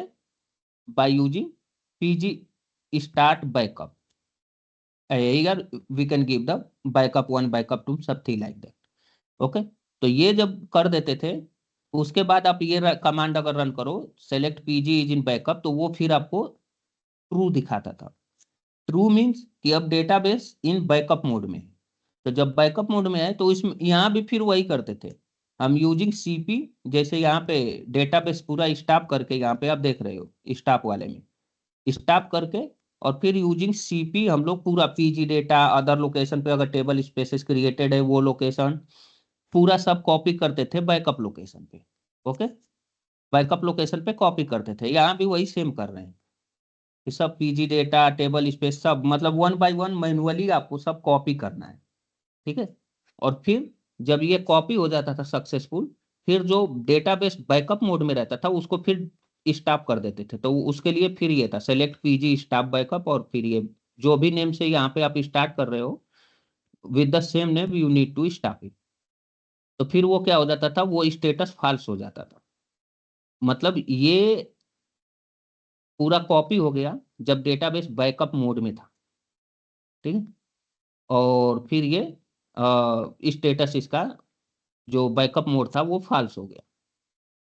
फिर उसको अपन क्या करते थे, जो लोकेशन पे वो बैकअप को कॉपी करते थे यूजिंग tar czdef कमांड, उसको फिर कंप्रेस्ड कर देते थे, और ये जो लोकेशन पे कॉपी करते थे वो। ठीक है, तो ये जो बताया मैं ऑनलाइन मैनुअल बैकअप, वो टिल द 15 से पहले था। 15 से PostgreSQL 15 से ये वाला मेथड इनेबल डिसेबल कर दिया, सॉरी डेप्रिकेट कर दिया फ्रॉम द PostgreSQL, क्योंकि अभी करेंटली वो यूज कर रहे हैं PG base backup. PG base backup में क्या है, ये PostgreSQL का सबसे एडवांस बैकअप टूल है। इसमें आपको कोई मैनुअली जाके आपको मतलब कि कॉपी करने की जरूरत नहीं है। आप केवल पीजी बेस बैकअप कमांड दो, hyphen hyphen format equal to tar, ठीक है, हाइफन जेड, जेड मतलब कि कंप्रेशन, जो कंप्रेस्ड दे रहे हैं ना, तो कंप्रेस्ड बैकअप लेगा। हाइफन डी मतलब कि डायरेक्टरी, जो लोकेशन पे हमको बैकअप लेना है, हाइफन डी के बाद जो लोकेशन पे हमको बैकअप रखना है। तो जैसे हमने डायरेक्टरी क्रिएट किया है ना /u01 backup physical underscore BKP, वो नेम दे देंगे, और स्लैश फिर यहाँ पे बैकअप फोल्डर नेम। तो उसको सेम लाइक ऐसे दे सकते हो, अप टू हियर ऐसे दे सकते हो, जैसे कि backup dollar and then after date. तो वो क्या होगा, डेट वाइज आपका बैकअप लेता रहेगा। हाइफन पी मतलब कि बैकअप का progress. Okay, hyphen x, x मतलब कि जो भी राइटिंग चल रही है, जो स्ट्रीमिंग चल रही है डेटाबेस में, स्ट्रीमिंग इन द सेंस कि जैसे आप बैकअप, तो आपका ये PG base backup backup running है, बट डेटाबेस में ट्रांजेक्शन आ भी रहे हैं, डेटाबेस में चेंजेस चल रहे हैं। ठीक है, तो डेटे जब चेंजेस चल रहे हैं इट मींस कि उसको भी डेटाबेस मतलब बैकअप में कैप्चर होना चाहिए। ठीक है, तो हाइफन एक्स का मतलब वही है कि स्ट्रीमिंग, और जो स्ट्रीमिंग हो रही है, जो चेंजेस ड्यूरिंग द बैकअप अगर डेटाबेस में हो भी रहे हैं उसको भी बैकअप में आना चाहिए। तो हाइफन एक्स फेच हमने दिया हुआ है। ठीक है, तो ये उसके लिए यूज होता है। इसका मैंने वो भी लिख दिया है कि hyphen Z for what, hyphen D for what, hyphen P for what, hyphen x for what. Hyphen x यहाँ देख सकते हो वॉल मेथड, इसमें 3 ऑप्शन होते हैं, नन, फेच, स्ट्रीम। फेच मतलब कि जो भी डेटाबेस में चेंजेस हो रहे हैं ड्यूरिंग द बैकअप, वो उनको भी फेच करे और बैकअप में वो चीजें भी आनी चाहिए वैसा। ठीक है, यहाँ पे देख सकते हो उसके बारे में थोड़ा सा वो भी दे दिया कि include required all wall files with specific method. मतलब ये सब मेथड हैं और वो मेथड आपको यूज करना है। नन दे दोगे इट मीन्स कि अगर ड्यूरिंग द बैकअप कुछ ट्रांजेक्शन हो भी रहा है तो वो सब चीजें वो कैप्चर नहीं करेगा। ऑलवेज रिमेंबर जब आप शेड्यूल कर रहे हो इन दी कंपनी बैकअप, तो हाइफन एक्स फेच देना है आपको। ठीक है, बस इसमें इतना ही देना रहता है। फिजिकल बैकअप के लिए यही कमांड है till the yes sir. 16 only. ठीक है, 17 में एक और मेथड है that is called the incremental backup.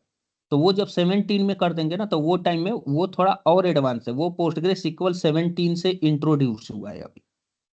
ठीक है, तो वो दिखाऊंगा, ओके सर। मतलब आगे जब इसको अपग्रेड करेंगे तो उसमें दिखाऊंगा वो एडवांस फिजिकल बैकअप का वो मेथड है, तो वो उसको दिखाऊंगा कि मतलब फिजिकल इंक्रीमेंटल बैकअप में क्या होता है। इंक्रीमेंटल बैकअप में ऐसा होता है जैसे ये वाला अपन रन कर रहे हैं ना, ये वाला रन कर रहे हैं, तो ये डेटाबेस का again and again full backup लेगा, केवल फुल बैकअप लेगा।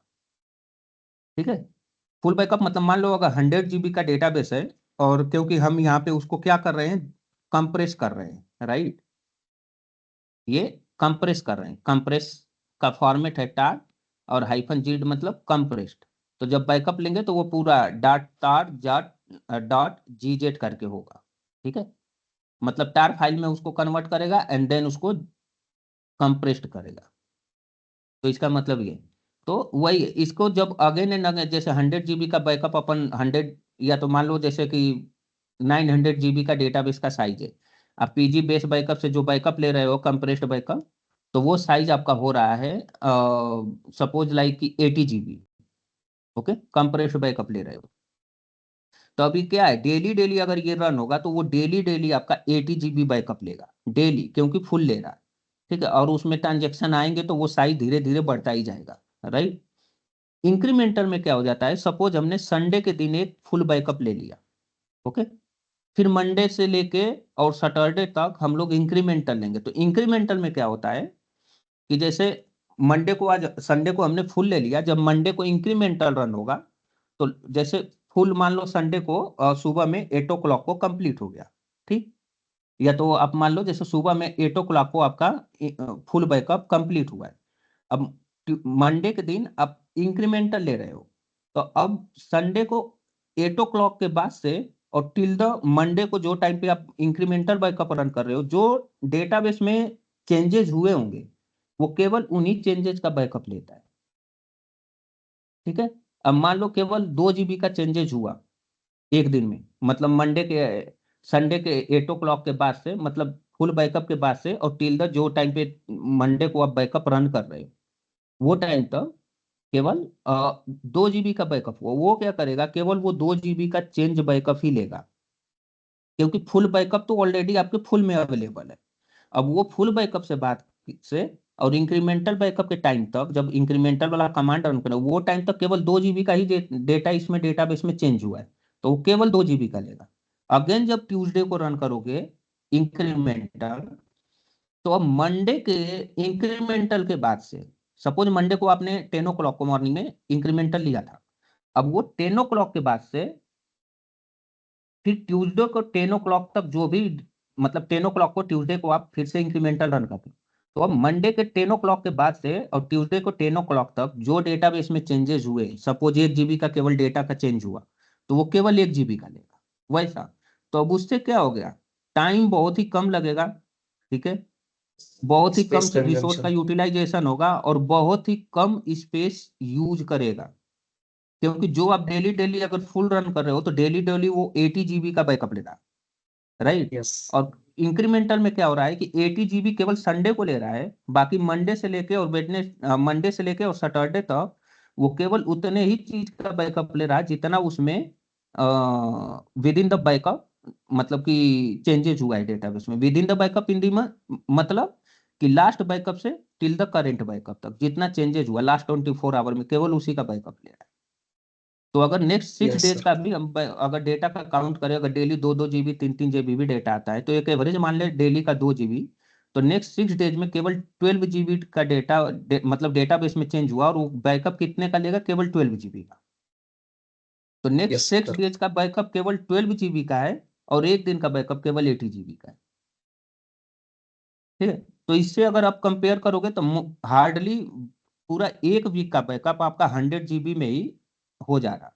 लेकिन अगर आप डेली फुल ले रहे हो, तो अगर 2 दिन का भी बैकअप रखोगे तब वो 150 GB जाएगा। फिर थर्ड डे का क्या होगा, थर्ड डे का जब बैकअप कंप्लीट हो जाएगा, ठीक है, तब जो है कि मतलब सपोज आपने ऐसा शेड्यूल किया है कि केवल लास्ट दो दो बैकअप ही डेटाबेस पे होना चाहिए, ठीक है। तो आज सपोज मान लो कि आज क्या है, आज मान लो वेडनेसडे, राइट। तो जैसे अभी सर्वर पे मान लो कि मंडे और ट्यूसडे का बैकअप है, तो आज वेडनेसडे का जब बैकअप होगा, इट मीन्स कि मंडे वाला बैकअप तब तक नहीं कंप्लीट डिलीट करेगा जब तक कि वेडनेसडे वाला बैकअप सक्सेसफुल ना हो, राइट। मतलब वेडनेसडे का जब इट मीन्स कि for a time being at least 3 days का मतलब स्पेस तो होना ही चाहिए बैकअप लोकेशन पे, क्योंकि जब वेडनेसडे का कंप्लीट होगा देन उसके बाद वो क्या करेगा, मंडे वाले को डिलीट करेगा, राइट। तो जब वेडनेसडे वाला कंप्लीट हो गया तब ट्यूसडे वाले को फिर बाद में मंडे वाले को डिलीट कर देगा, तो फिर क्या हो जाएगा, ट्यूसडे और आज वेडनेसडे 2 दिन का बैकअप अवेलेबल रहेगा।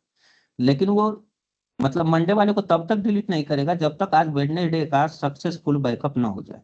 तो एक तरह से आप ये सोच लो कि मिनिमम 250 GB का स्पेस ऑक्युपाई करेगा ही हर टाइम में, ठीक है। तो ऐसा यस चलता सर। है। तो वैसे द मेन थिंग इज कि जब फुल डेली डेली बैकअप करोगे, अगर फुल बैकअप आप ये सोचो डेली अगर 8 आवर्स ले रहा, इट मीन्स वो डेली 8 आवर्स फुल सर्वर का यूटिलाइजेशन, रिसोर्स का यूटिलाइजेशन यूटिलाइज करेगा, ठीक है। और उसी हिसाब से फिर मतलब हार्ड डिस्क पे स्पेस भी ऑक्युपाई करेगा, मतलब 80 GB 80 GB 80 GB। और ड्यूरिंग द पूरा 8 आवर्स का अगर बैकअप टाइम है तो पूरा 8 आवर्स बैकअप रन होगा, उसमें पूरा IO CPU memory full utilise करेगा। लेकिन वही जब इंक्रीमेंटल कर दोगे तो मान लो संडे के दिन उतना वर्कलोड रहता नहीं, सिंपली ओके। तो संडे के दिन क्या होगा, संडे के दिन अपना 8 आवर्स चलने दो, कोई इशू नहीं है, क्योंकि उतना वर्कलोड नहीं है, तो simply it can take full backup, वो भले 8 आवर्स चला। बट मंडे से क्या होगा, मंडे से केवल लास्ट 24 आवर में जो चेंज हुआ उसी का लेगा, सपोज 1 GB 2 GB 3 GB इतने का, तो hardly it will take 5 to 10 minute 20 minute hardly. और 5 to 10 मिनट 20 मिनट में आपका इंक्रीमेंटल बैकअप हो गया। मतलब also it's depend on the transaction कि किस टाइप का डेटाबेस है, उसमें कितना ट्रांजेक्शन आ रहा है। अगर ये भी मान लो कि 50 GB भी आ रहा है, तब भी हार्डली 30 मिनट में आपका वो बैकअप हो गया, 30 मिनट 40 मिनट। तो कहाँ 7 to 8 आवर्स फुल बैकअप में जा रहा और कहाँ आपका 30-40 मिनट में बैकअप हो गया, राइट। और उसी हिसाब से फिर मतलब बैकअप साइज भी एक बहुत कम रहेगा। तो इंक्रीमेंटल का वैसा है, तो इंक्रीमेंटल अपन देखेंगे क्योंकि वो न्यू मेथड है पोस्टग्रेस सिक्वल में, इंक्रीमेंटल वाला जो कि 17 से इंट्रोड्यूस हुआ है, ठीक है। तो वो जब 17 में इसको अपग्रेड कर लेंगे फ्रॉम 16, अभी करेंटली हम लोग रनिंग है 16 पे, जब 17 में अपग्रेड करेंगे तो उसमें वो दिखा दूंगा, वो एडवांस, अभी पोस्टग्रेस सिक्वल ने उसको 17 में इंट्रोड्यूस ही किया है। तो वही है, पोस्टग्रेस सिक्वल में ऐसा चीजें है कि जो प्रीवियस बग्स होते हैं या जो चीजें रहती है जिनका अब यूटिलाइजेशन मतलब अब यूज में नहीं है, मतलब अब यूज नहीं होने वाली है, तो उनको फिर क्या करता है, डेप्रिकेट कर देता है। Deprecate in the sense new version के साथ उनको रिमूव कर देता है, क्योंकि वो उससे बेटर फैसिलिटी फिर किसी न किसी अलग टूल के थ्रू डेटाबेस में प्रोवाइड करने लगता है, ठीक है। तो वैसे ही जैसे ये पहले पीजी बिगिन ये था ना, PG start backup, okay, backup mode में आ गया, फिर मैनुअली जाके आप पूरा सब कॉपी कर रहे हो एक लोकेशन से दूसरे लोकेशन पे, फिर उसको जिप कर रहे, ठीक है। फिर उसने क्या कर दिया, पीजी बेस्ड बैकअप को एक परमानेंटली बना दिया पोस्टग्रेसक्यूएल के लिए। अब इसमें ना डेटाबेस डाउन करने की जरूरत है, ना कुछ करने की जरूरत है, ना मैनुअली आपको कुछ कॉपी करने की जरूरत है, ना मैनुअली आपको उसको जिप कंप्रेस करने की जरूरत है। सब कुछ यूजिंग केवल वन कमांड, केवल वन कमांड सारी चीज ऑटोमेटिकली वो कर दे रहा है। समझ में आया ना ये। Yes sir. इसमें केवल वही है, -D के बाद आपको बैकअप लोकेशन पाथ देना है, ठीक है। Yes sir. तो इसका मतलब वही है। तो अब भी अपन टारगेट केवल यही करेंगे, फिजिकल बैकअप पे। तो अभी केवल ये फिजिकल बैकअप का मतलब दिखा के बैकअप कैसे होता है, मतलब आर्काइव मोड कैसे इनेबल होता है, ठीक है, कमांड कैसे वो होता है और कैसे मतलब फिर वो सब चीजें होती है, वो केवल दिखा के और आज का बंद कर दूंगा। रिकवरी इसका कल देखाऊंगा। तो इससे क्या है, आप लोगों को भी थोड़ा प्रैक्टिस करने का मौका मिल जाएगा और फिर आप लोग वो कर लोगे, यस ठीक सर। है। तो देखो इसके लिए कोई वो नहीं है, क्योंकि अभी ये सब चीजें यूज नहीं है, क्योंकि कंपनी कभी भी चीजें ये अलाउ नहीं करेंगे कि आप डेटाबेस को डाउन करके और डेटाबेस का बैकअप लो। ओके, तो ये सब चीजें नो यूज है। ठीक है, ये सब चीजें जो मैनुअल में ऑफलाइन और ऑनलाइन बैकअप है, तो ऑनलाइन बैकअप तो ऑलरेडी है, जैसे कि ये पोस्टग्रेसक्यूएल 15 से डेप्रिकेट हो गया है, मतलब ये रिमूव हो गया है पोस्टग्रेसक्यूएल 15 से। ओके, तो ये सब कमांड अगर पोस्टग्रेसक्यूएल जैसे 15 के बाद के जो भी वर्जन है 15, 16, 17, अगर ये कमांड रन करोगे ना, select PG is in backup, तो ये सब चीजें मतलब वो दिखाएगा कि ये है ही नहीं अभी। नो, मतलब कि ऐसा कोई टूल या टेबल या ऐसा कुछ भी मतलब पोस्टग्रेसक्यूएल में है ही नहीं। द रीजन कि पोस्टग्रेसक्यूएल ने इनको 15 से ही रिमूव कर दिया है। ओके, ये सब command PG start backup, PG is in backup, okay stop backup, is in backup, ये सब चीजें पोस्टग्रेसक्यूएल में अब भी 16, 15 से फ्रॉम 15 टू जो भी नेक्स्ट वाले वर्जन है इसके 15, 16, 17, उनमें ये काम नहीं करेगा। ठीक है, बाकी ये ऑफलाइन वाला जो बताया मैं कि डेटाबेस को कंप्लीट शट डाउन करो, फिर वन बाय वन सारे लोकेशन से सब, जैसे कि डेटा डायरेक्टरी लोकेशन से सारी चीजें कॉपी करो, अदर लोकेशन पे आपने टेबल स्पेस क्रिएट किया है वो लोकेशन से सब चीजें कॉपी करो, तो वो एक है। लेकिन कोई भी कंपनी आपको ये नहीं बोलेगी कि आप डेटाबेस को डाउन करके और डेटाबेस का बैकअप लो, क्योंकि द कंपनी में एज ए डीबी आपका सबसे फर्स्ट प्रायोरिटी यही रहती है कि database should be up and running in 24/7। ठीक है, आपका डेटाबेस 24/7 अप एंड रन होना चाहिए। Yes sir. अगर बिना डेटाबेस को बताए कभी ये सब कंपनी में ये सब चीजें आपको तब तक यूज नहीं करना है जब तक आपको डेटाबेस स्टाफ करने के लिए अप्रूवल ना मिले। तो ये चीज हमेशा दिमाग में रखना कि हमें पीजीसीटीएल स्टाफ तब तक नहीं रन करना है, स्टाफ या री स्टार्ट या सिस्टम सीटीएल स्टाफ और रीस्टार्ट तब तक रन नहीं कर रहा है जब तक कि पोस्टग्रेस मतलब डेटाबेस को शट डाउन करने का अप्रूवल ना मिले। वो हर एक चीज के लिए अप्रूवल लेना पड़ता है, ये कंसीडर होता है डाउन टाइम।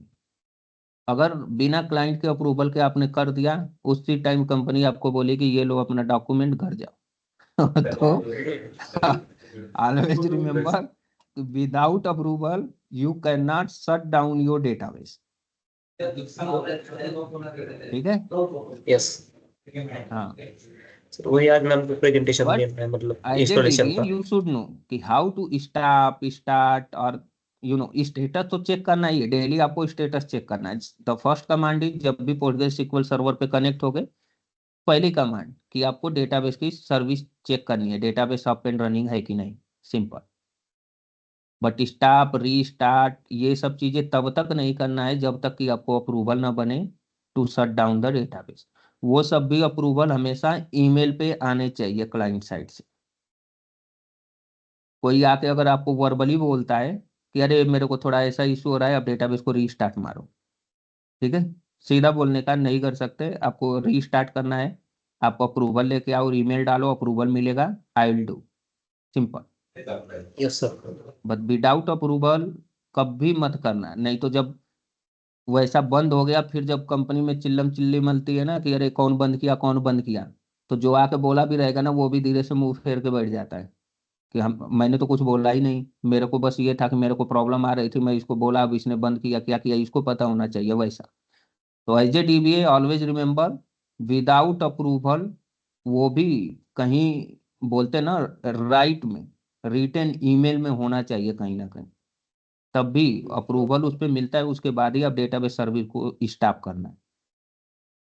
और डेटाबेस हमेशा कंपनी इन्वायरमेंट में डेटाबेस हमेशा 24/7 अप एंड रनिंग रहता है।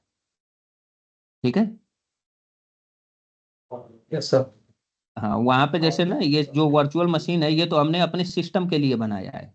ओके, ये हमने अपने सिस्टम अपने प्रैक्टिस के लिए, वहां पे ये सब virtual machine and all in सब का एक्सेस नहीं रहेगा, आपको आईपी दे दी जाएगी। ठीक है, और आपको उसी आईपी के थ्रू ही डेटाबेस में पुट्टी से या मोबाइल एक्सटर्म से आपको कनेक्ट होना है, और फिर सेम लाइक ये जो एक्टिविटी हम लोग कर रहे हैं ऐसे ही एक्टिविटी आपको उस पर परफॉर्म करनी है। ओके, द सेम वे जो पुट्टी पे हम कर रहे हैं या मोबाइल एक्सटर्म है मोबाइल एक्सटर्म पर जो कर रहे हैं, आपको इसी वे में आपको, या तो कोई भी अदर थर्ड पार्टी टूल भी हो सकता है, जैसे पोस्टग्रेसक्यूएल का एक होता है, आप लोगों को लास्ट में वो भी दिखा दूंगा। एक होता है टूल उसका, ठीक है। तो using that tool also you can connect to the आपके ये मतलब कि डेटाबेस पे, बट ये है वो टूल के थ्रू आप बैकअप वैकअप नहीं ले सकते हो, बैकअप रिकवरी एंड ऑल वो सब प्रॉपर नहीं कर सकते हो, वो डेटाबेस का ही टूल है, ठीक है। उसको पीजी एडमिन बोलते हैं। तो उसको पीजी एडमिन इंस्टॉल करो, पीजी एडमिन ओपन करो, वहाँ पे आईपी दो, यूजर नेम एंड पासवर्ड दो, पोर्ट नंबर दो, और फिर कनेक्ट करो। वहाँ एसक्यूएल के ये सारे कमांड इजीली मतलब बहुत ही बढ़िया से एग्जीक्यूट कर सकते हो वैसा। बट बैकअप वैकअप के लिए जैसे फिजिकल बैकअप एंड ऑल वो सब लेना रहेगा ना, तो उन सब चीज़ों में वो काम नहीं देगा। लॉजिकल बैकअप के लिए भी उसमें ऑप्शन देता है, but always remember, always go with the command, जो आपको कमांड पता है, यूजिंग पीजीडम। हमेशा पीजीडम के थ्रू ही बैकअप लो, उससे आपको हैंडी भी होगा, और प्लस आपको चीजें पता रहेंगी कि हाँ कौन से फॉर्मेट में मैंने बैकअप लिया है एंड कैसे किया है वैसा, ठीक है। Yes sir. हाँ, तो यहाँ देखो जैसे एज आई सेड कि अपन जब ये बैकअप लेंगे, ऑनलाइन बैकअप, ठीक है, तो ये वाला वही है सिंपल जो बताया ना, तो इसको मैं छोड़ देता हूँ, बिकॉज ये सब चीज़ें अभी कंपनी में यूज नहीं होती, और ये वाला तो डेप्रिकेट ही हो गया है। बट इसीलिए अगर ये डेप्रिकेट हो गया, इसीलिए मैंने उसकी कमांड इसमें डाल दी है कि अगर सपोज अगर कोई क्लाइंट ऐसा मिलता है आप लोगों का जहाँ पे 12 या 13 या इवन 14 पोस्टग्रेसिक्यूएल वर्जन रनिंग हो, तो वहाँ पे आप ये सब चीज़ें चेक कर सकते हो, ठीक है। ये तो खैर ये तो अभी भी चेक कर सकते हो करेंट में, जो आर्काइव मोड है और आर्काइव कमांड है। लेकिन ये जो है select PG in backup, start backup, ठीक है, स्टॉप बैकअप, ये आपको नहीं मिलेगा, ठीक है। अगर यही सपोज ये कमांड है, मैं अभी इसको रन करता हूँ, ठीक है। अभी इसको रन करता हूँ, देखो एरर देगा तुरंत मेरे को। ये क्या है, no function matches given name argument type, you might need to add explicit type cast, मतलब ये मेथड अवेलेबल ही नहीं है वैसा। ये 15 से मतलब इसको डेप्रिकेट कर दिया है, रिमूव कर दिया है, तो ये फंक्शन अभी अवेलेबल नहीं। बाकी ये जो है आपको चेक करना है ये सब, आर्काइव मोड, आर्काइव कमांड, ठीक है। तो आर्काइव मोड अभी चेक करोगे तो बाय डिफॉल्ट है जैसे, तो वो डिसेबल रहता है, ठीक है। ये देखो यहाँ पे क्या दिखा रहा है, ऑफ है, ठीक है। वही आर्काइव कमांड यूज करोगे, आर्काइव कमांड यूज करोगे, वो देखो क्या है, डिसेबल है, राइट। तो अभी अपन क्या करेंगे, यहाँ से एग्जिस्ट होंगे पोस्टग्रेस से, और सेम लाइक जैसे ये करते हैं इको डॉलर,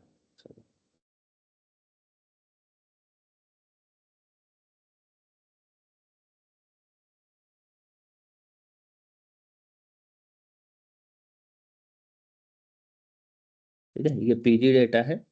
अब इसमें जैसे वो चेक करते हैं कि इनेबल है कि नहीं है, तो किस में मिलेगा, Postgres SQL conf, Postgres SQL conf pipe grep archive underscore mode, okay. तो यहाँ देख सकते हो ये कमेंटेड है, पैरामीटर अवेलेबल है, कमेंटेड है, और कमेंटेड में वो क्या है, बाय डिफॉल्ट ऑफ है। तो इसके लिए यहाँ पे ऑप्शन है इनेबल आर्काइविंग, ऑफ, ऑन और ऑलवेज, तीन ऑप्शन दिया है। तो इसको अभी करंटली ऑफ है, इसको हम लोग ऑन करेंगे आगे, ठीक है। वैसे ही आर्काइव कमांड चेक करोगे, आर्काइव कमांड, ठीक है। तो वो भी देखो यहाँ पे आर्काइव कमांड है, बट वो क्या है, हैश लगा हुआ है, मतलब कमेंटेड है, ठीक है। और इसको फिर आप पैरामीटर एंड ऑल उसका जो भी वैल्यू है वो दे सकते हो, ठीक है। तो अभी हम क्या करेंगे, तो ऑलवेज रिमेंबर जब पोस्टग्रेस सिक्वल में मैंने बताया इस फाइल में कभी भी चेंज करेंगे तो हमारे सर्विस का रीस्टार्ट लगेगा, ओके। तो हम क्या करेंगे, ये कॉन्फ़िगरेशन फाइल को ओपन करेंगे जो कि पीजी डेटा लोकेशन पे अवेलेबल रहती है। इसी लोकेशन पे आपका postgresql.conf, pg_hba.conf और भी बहुत सारी चीजें सब लॉग एंड ऑल यहीं पे अवेलेबल रहती हैं, राइट। तो इसको vi करेंगे, ठीक है। अब यहाँ पे ऐसे ही, जैसे आपको अभी मेथड नहीं पता है कि कैसे सर्च कर सकते हो, तो सिंपली आप इसको देखते हुए 1 बाय 1 नीचे आ जाओ, ठीक है। नीचे आओगे, वो कमेंटेड सारे पैरामीटर इसमें रहते हैं। तो ऑलवेज रिमेंबर, जो postgresql.conf है वो postgresql डेटाबेस की कॉन्फ़िगरेशन फाइल है, ठीक है, जिसमें उसके सारे पैरामीटर रहते हैं। Okay,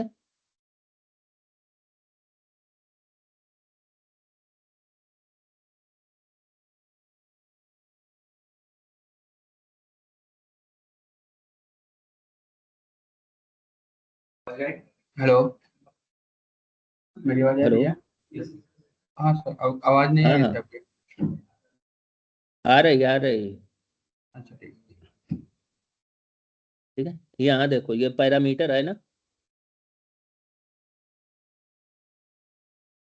hello, yes sir. Yes हाँ, सर। ये देखो, यहाँ पैरामीटर है ना, आर्काइव ऑफ वाला, ठीक है। तो मैं इसको टच नहीं कर रहा, वो बाय मिस्टेकली यहाँ पे देखोगे तो हैश लगा हुआ है, तो वो कमेंटेड है, इसको अपन क्या कर देंगे, ऑन। ओके, तो यहाँ से क्या हो गया, कमेंट हट गया, archive mode equal to on, और यहाँ पे हैश लगा हुआ है। Hash means, as you know, कि हैश लग गया तो मतलब वो उसको पैरामीटर को वो रीड नहीं करेगा। ओके, तो यहाँ पे हमने वो पैरामीटर हटा के यहाँ पे ये वैल्यू सेट कर दिया है ऑन वाली, तो अभी वो इसी को केवल रीड करेगा, archive mode equal to on. इधर सिंपली अगर इसी को आपको करना है, ठीक है, तो इसके आगे से आपको ये हैश हटाना पड़ेगा, ठीक है, और फिर यहाँ पे ऑफ की जगह ऑन देना पड़ेगा। द सेम वे यहाँ पे देखोगे, ये कमांड वाला है, ठीक है। तो कमांड वाला है, यहाँ पे अपन क्या करेंगे, आर्काइव कमांड इक्वल टू, ठीक है, यहाँ देखो, cp %p। %p का मतलब ये है कि जो वॉल फाइल में डेटा आता है ना, जो डिफॉल्ट लोकेशन होती है वॉल फाइल की, ठीक है, %p का मतलब वही है जो डिफॉल्ट फाइल का लोकेशन है, ठीक है, वो फाइल को वो कॉपी करेगा आर्काइव लोकेशन पे। तो cp-p, ये cp-p हो गया। ओके, और हम एक डायरेक्टरी क्रिएट करेंगे आर्काइव के लिए, u01/f/archive log नेम से। हेलो ओके, सर, एक हाँ, मिनट, पेमेंट करने चला आ गया। हेलो, हाँ, उसका नेटवर्क आ गया, चला गया पेमेंट का। अभी सही है क्या? हाँ हाँ ठीक है। हाँ, तो ये समझ में आया, आर्काइव कमांड cp%p। cp मतलब कॉपी, %p मतलब कि जो वॉल फाइल जहाँ पे जनरेट हो रही है, जो वॉल फाइल में डेटा आ रहा है, जहाँ पे वॉल फाइल में, ठीक है, ये उसका वॉल फाइल का डिफॉल्ट लोकेशन है, जहाँ पे वॉल फाइल डेटा मतलब कि कॉपी हो रही है, मतलब कि राइट हो रही है। ओके, समझ में यस आया ना सर, ये? Yes sir, yes sir. और फिर ये वाला मेरा आर्काइव लॉग का हम एक लोकेशन मतलब हमने क्रिएट किया है, और %f का मतलब कि जैसे डेटा इसमें आ रहा है वॉल फाइल में, जिस टाइप की फाइल में और जिस टाइप का डेटा आ रहा है, सेम उसी को यहाँ पे आपको कॉपी कर देना है। %f का मतलब है कि डिफॉल्ट फाइल नेम, जो भी मतलब वॉल फाइल में डेटा आ रहा है जिस भी फॉर्मेट में, और जो भी डेटा आया है, एकदम सेम उसी को यहाँ से कॉपी करना है ये वाले लोकेशन पे। और %f का मतलब है कि वही डिफॉल्ट जो भी वे में और जितना डेटा आया है पूरा वहाँ पे एज इट इज यहाँ पे कॉपी करके रखना है, ठीक है।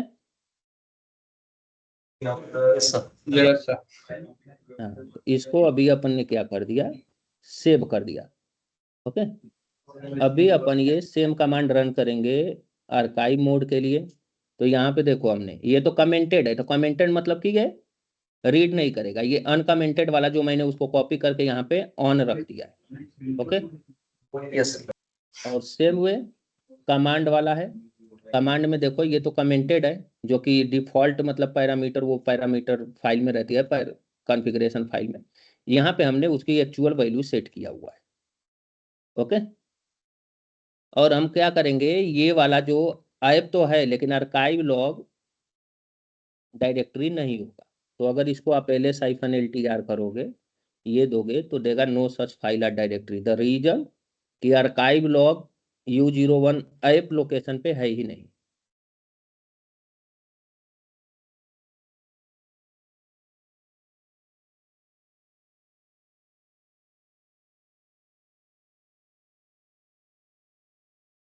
ठीक है, तो यहाँ पे आर्काइव लॉग ये लोकेशन पे है ही नहीं। वैसा अब हम क्या करेंगे, mkdir-p और एक backup file create, archive log file create करेंगे। अभी क्रिएट कर दिया। ओके, तो अभी देखो यहाँ पे वो अवेलेबल है। ऑलवेज रिमेंबर इसका ऑनर भी और एक पोस्टग्रेस यूजर ही होना चाहिए। ओके, अब अपन जाएंगे $cd pg डेटा। यहाँ देखोगे यहीं पे वॉल अंडरस्कोर वो रहती है, pg_wall।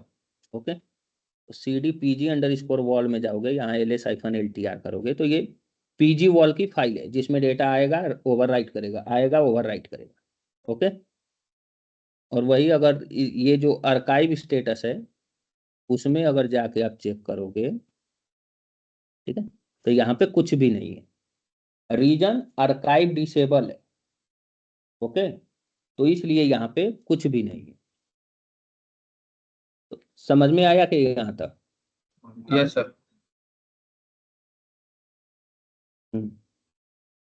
अभी अपन इसको अब क्या करेंगे, स्टार्ट करेंगे।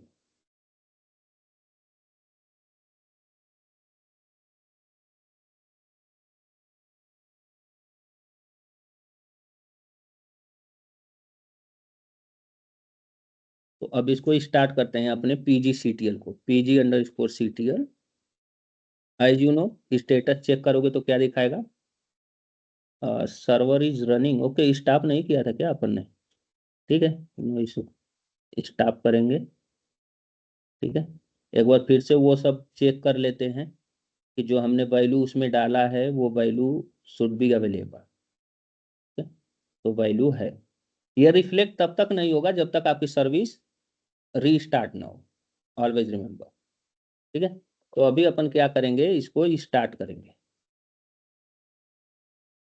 अभी स्टार्ट हो गया। अभी let's connect to the psql। ठीक है, psql से अभी सेम कमांड रन करो, सो archive_mode। क्या दिखा रहा है, ऑन, राइट। अब archive_command, तो यहाँ क्या दिखा रहा है, पहले दिखा रहा था, क्या दिखा रहा था, डिसेबल, राइट। अभी प्रॉपर दिखा रहा है उसकी वैल्यू। ठीक है, अभी यहाँ से एग्जिस्ट करते हैं और यहाँ पे चेक करते हैं। ठीक है, यहाँ अभी स्टिल 0 दिखा रहा है। ठीक है, द सेम वे अगर आप ls-ltr जो हमारा वो लोकेशन है, आर्काइव लॉग लोकेशन, यहाँ भी चेक करोगे तो कुछ भी नहीं है, right. ls-ltr the reason enable है बट कुछ ट्रांजेक्शन नहीं हो रहा, तो इसलिए डेटाबेस में चेंज नहीं हो रहा, तो वो जनरेट नहीं कर रहा।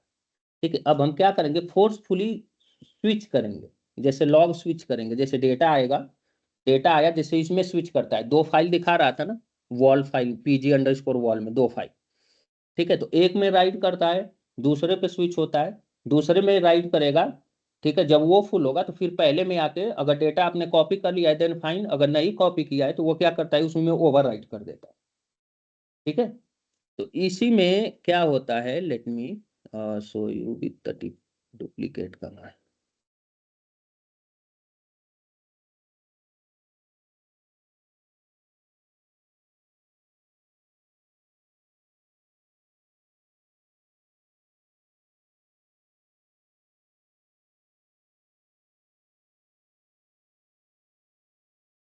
अब देखो जैसे यहाँ पे ये दिखा रहा है ना 5 6। ठीक है, तो अब जैसे 2 फाइल है तो इसमें वो क्या करेगा, अगर आर्काइव लॉग डिसेबल है तो एक बार 5 में राइट करेगा, और जैसे ही इसकी साइज फुल हो जाएगी, इसका साइज देख लेते हैं कितना है, DU-SM स्टार, तो 16 MB का साइज है दोनों का। तो जैसे ही 16 MB डेटा 5 वाले में फुल हो जाएगा वो इस पे राइट करने लगेगा, ठीक है। और जैसे ही 16 MB 06 वाले में फुल हो जाएगा वो फिर से 5 पे स्विच हो जाएगा और उसमें डेटा राइट करने लगेगा। तो अब उसमें क्या होगा कि फिर से राइट करेगा तो जो पहले के 16 MB डेटा है उसी पे ओवर राइट कर देगा। तो ओवर राइट का मतलब कि जो पहले वाले डेटा उसमें अवेलेबल थे वो सब इरेज हो जाते हैं और नया डेटा उसमें राइट कर देता है, ठीक है। फिर जैसे ही 16 MB अगेन वो फुल होगा तो 6 पे फिर से स्विच हो जाएगा और इसमें जो पुराने वाले डेटा रहे होंगे उनमें फिर ओवर राइट कर देता है। तो यहाँ भी वही सेम सिनारी होता है, पुराने वाले डेटा को इरेज कर देता है और उसी के ऊपर नया डेटा राइट कर देता है। ओके,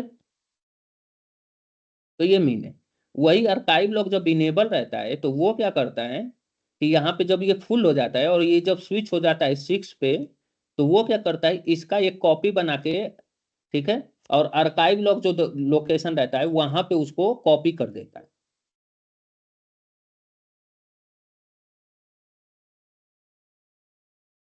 ठीक है। तो उसी लोकेशन पे आर्काइव लॉग को क्या करता है, मतलब इसका डेटा आर्काइव लॉग लोकेशन पे राइट कर देगा और फिर डेटा जब इसमें फुल हो जाता है तो ये स्विच करके जब फिर से 5 पे आता है तो पुराना डेटा पे ओवर राइट कर दे। कोई मतलब नहीं है। रीजन आर्काइव लॉग इनेबल था, इसका ऑलरेडी एक आर्काइव लॉग फाइल जनरेट हो चुका है आर्काइव लोकेशन पे। ओके,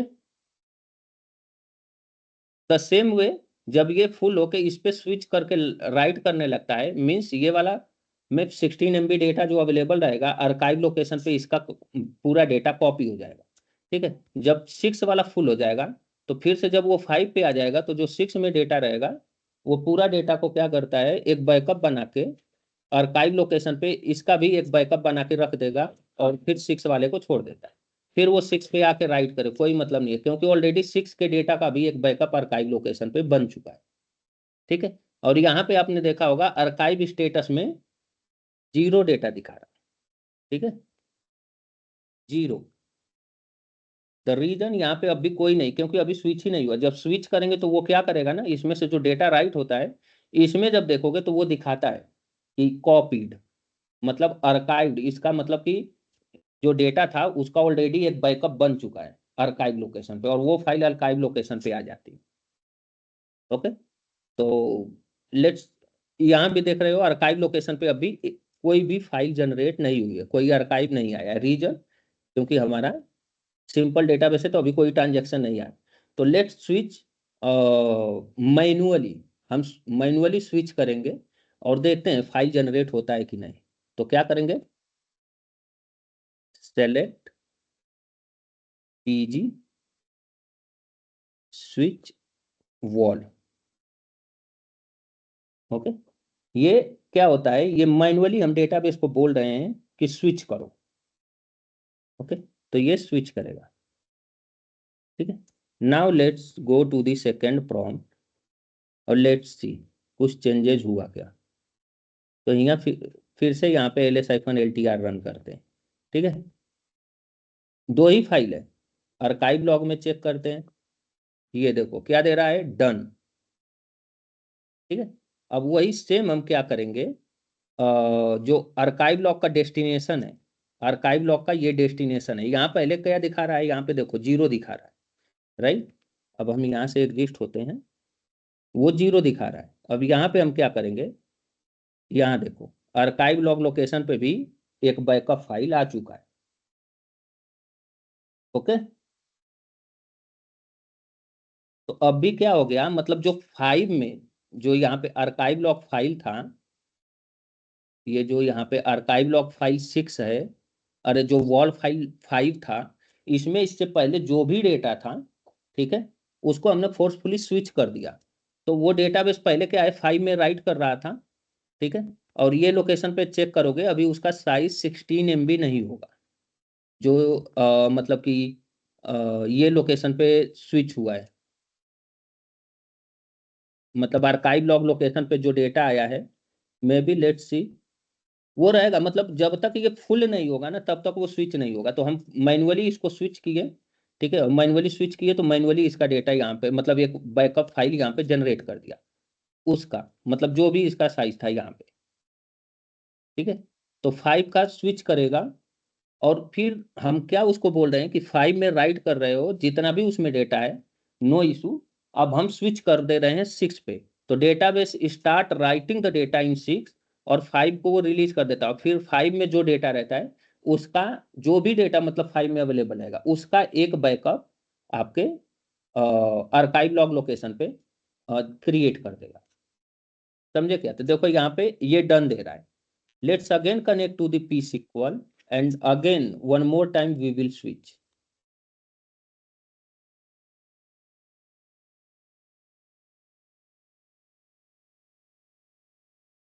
फिर से अपन कनेक्ट करते हैं और फिर अगेन एक बार स्विच करते हैं। ओके, फिर से स्विच हो गया। Let's exist from here. ठीक है, यहाँ चेक करते हैं। ठीक है, यहाँ देखो अभी 7 हो गया। ठीक है, 7 मतलब वो क्या हुआ, 5 पे 6 पे, 6 से 7 पे। अभी आर्काइव लॉग लिस्ट में देखेंगे तो 6 को भी क्या दिखाएगा, डन।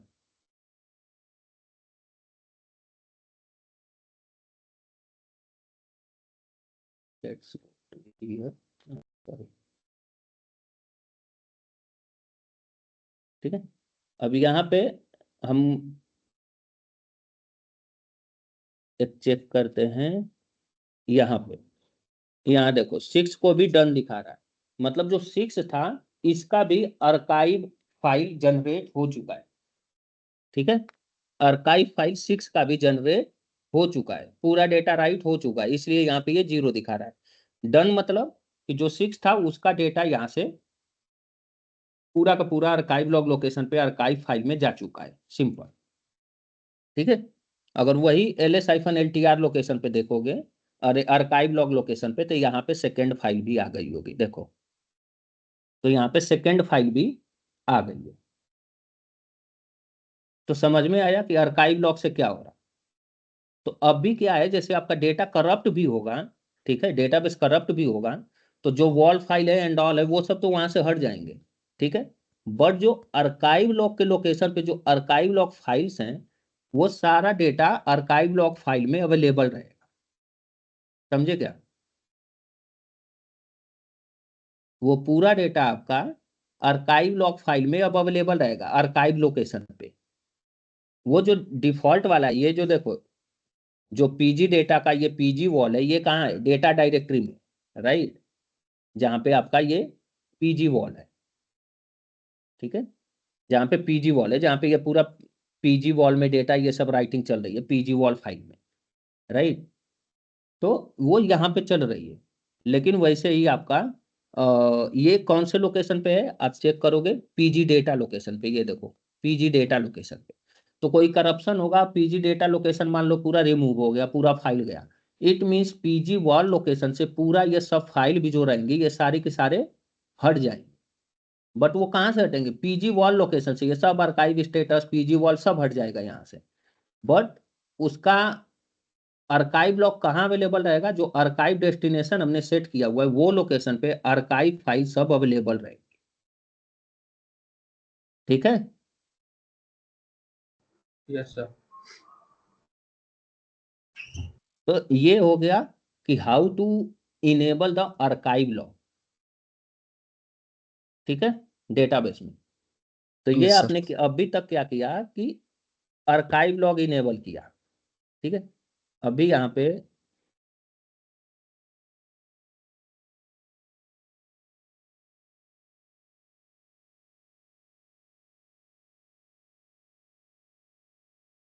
ठीक, ये आपने पूरा वो मीन्स यू नो चीजें चेक किया, वो सारी चीजें हैं। अभी आपका ये देखो, एक आर्काइवर प्रोसेस यहाँ पे स्टार्ट है। अभी आप लोग देखोगे यम इंस्टॉलेशन वाले में, तो आर्काइवर प्रोसेस आप लोगों में अभी रनिंग नहीं होगा।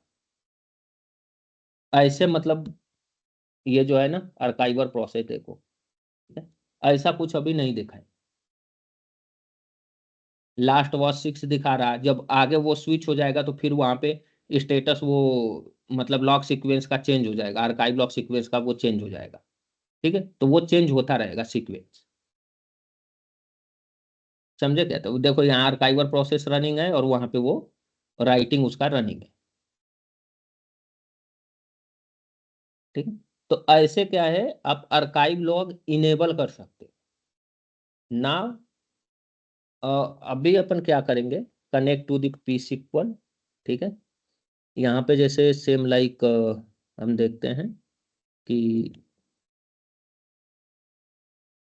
Connect to the my D B, ठीक है, slash L, sorry slash L, ठीक है।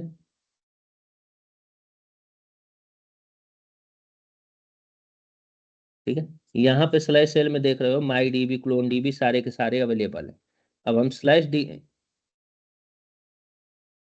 डी बी में अगर हम टेबल देखें तो ये हैं, इसमें एज यू नो कि T1 और T2 में कोई वैल्यू नहीं है, ठीक है। डेमो और उसमें तो है select star from suppose demo, ठीक है। डेमो में 4 रोज है, ठीक है। टेस्ट में 4 रोज है। T1 और T2 में वैल्यू नहीं है। T1 में नो वैल्यू, T2 में नो वैल्यू। मैं क्या करता हूँ, T1 में कुछ डेटा इंसर्ट करता हूँ, ठीक है। Insert into T1, select generate underscore series 1 to 10,000, okay.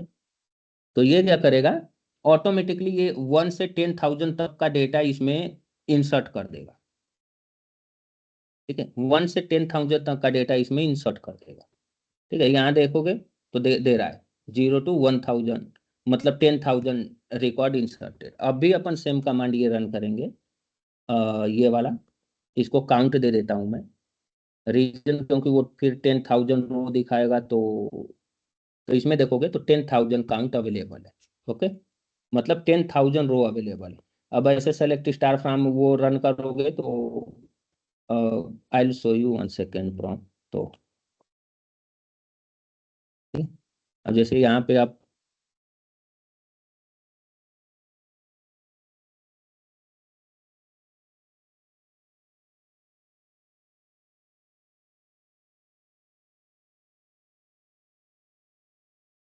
ठीक है, my D B select star from T1, okay,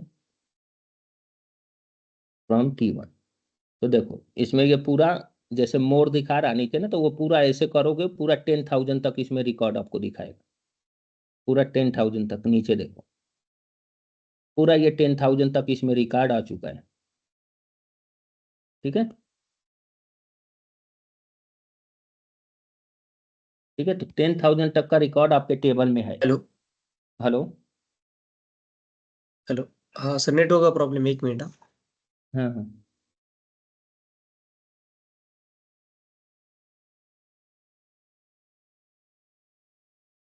hello hello, hello हाँ हेलो, हेलो, हाँ सर, हेलो, हेलो, हाँ बोलो।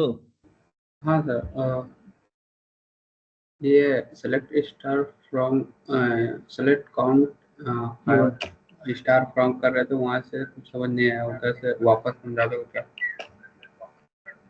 कहाँ से, ये वाला, ये हाँ वाला सर। या ये वाला,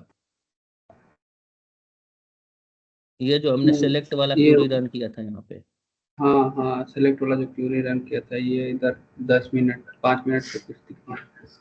यही वाला ना। हाँ, इसके ऊपर वाला। हाँ, ये वाला। तो ये रन किया है, मतलब वो दिखाया कि T1 में जो यहाँ पे हमने 10,000 रिकॉर्ड इंसर्ट किया ना, ये इंसर्ट इनटू T1, और ये सीरीज फ्रॉम 1 to 10,000। तो 1 to 10,000 मतलब एक से, ऐसे अगर जनरेट सीरीज दे देते हैं ना पोस्टग्रेस इक्वल में, तो वो एक से लेके और 10,000 तक पूरा सीरीज उसमें जनरेट करता है, मतलब सेम लाइक 1 2 3 4 समथिंग ऐसे करके अप टू 10,000 तक, ठीक है। Okay sir. तो मतलब 10,000 रो इसमें इंसर्ट हो गया T1 में, पहले जो कि 0 रो था अभी 10,000 रो इंसर्ट हो गया, ओके। 10,000 इसमें इंसर्ट हो गया आपका। तो वही मैंने सेलेक्ट स्टार फ्रॉम यहाँ पे करके दिखाया कि मतलब इतने रो हैं, तो वो पूरा वो रो 10,000 दिखाने में टाइम लेता, तो इसीलिए मैंने उसको बीच में ही कैंसिल कर दिया। ठीक है,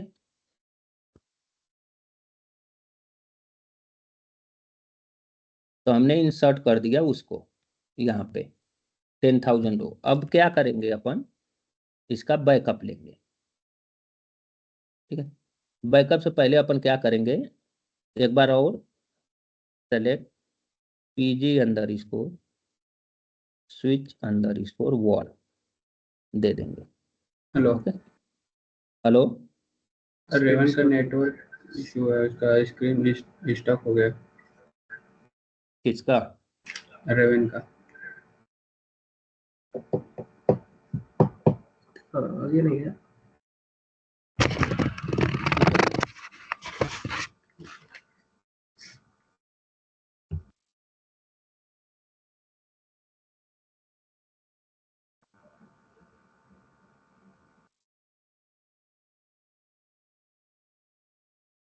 ठीक हुआ क्या?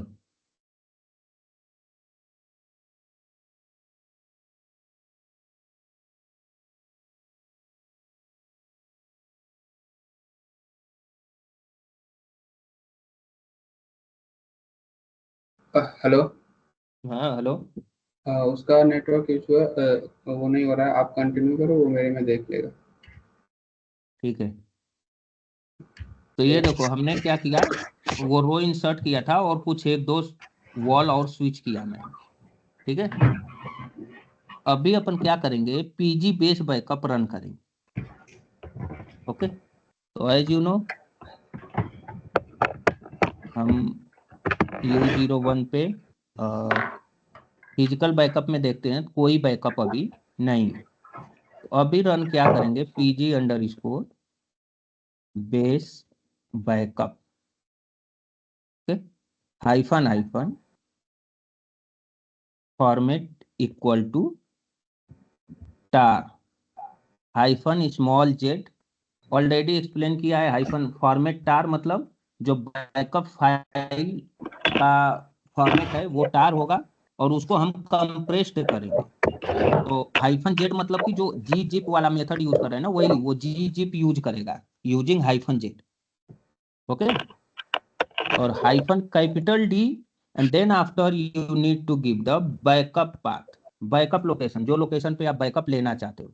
यहाँ बैकअप का नेम दे दो, जो भी फाइल का नेम देना है, समथिंग लाइक कुछ भी दे दो। लाइक यहाँ पे मैं दे देता हूँ बैकअप अंडर इसको। ऑलवेज रिमेंबर है जैसे कि मतलब देखो नेम कोई भी आप दे सकते हो, आप दे देना अपने हिसाब से। अंडर इसको डेट फॉर्मेट हमेशा देना, उससे क्या है आपका बैकअप का एक मतलब कि प्रॉपर फॉर्मेट बना रहेगा। Okay, plus single quote percent H underscore percent S underscore, अरे sorry, percent M underscore percent S underscore percent D underscore percent M underscore percent capital Y, single quote close, ये close. Okay, तो ये क्या होगा, ये backup file name आएगा, एक directory create करेगा backup directory with the date and time. Okay, यहाँ देखोगे वही सेम चीज मैंने इसमें दिया भी हुआ है, यहाँ पे वो सारे चीज दिया है। ये आगे का बैकअप फाइल, सॉरी,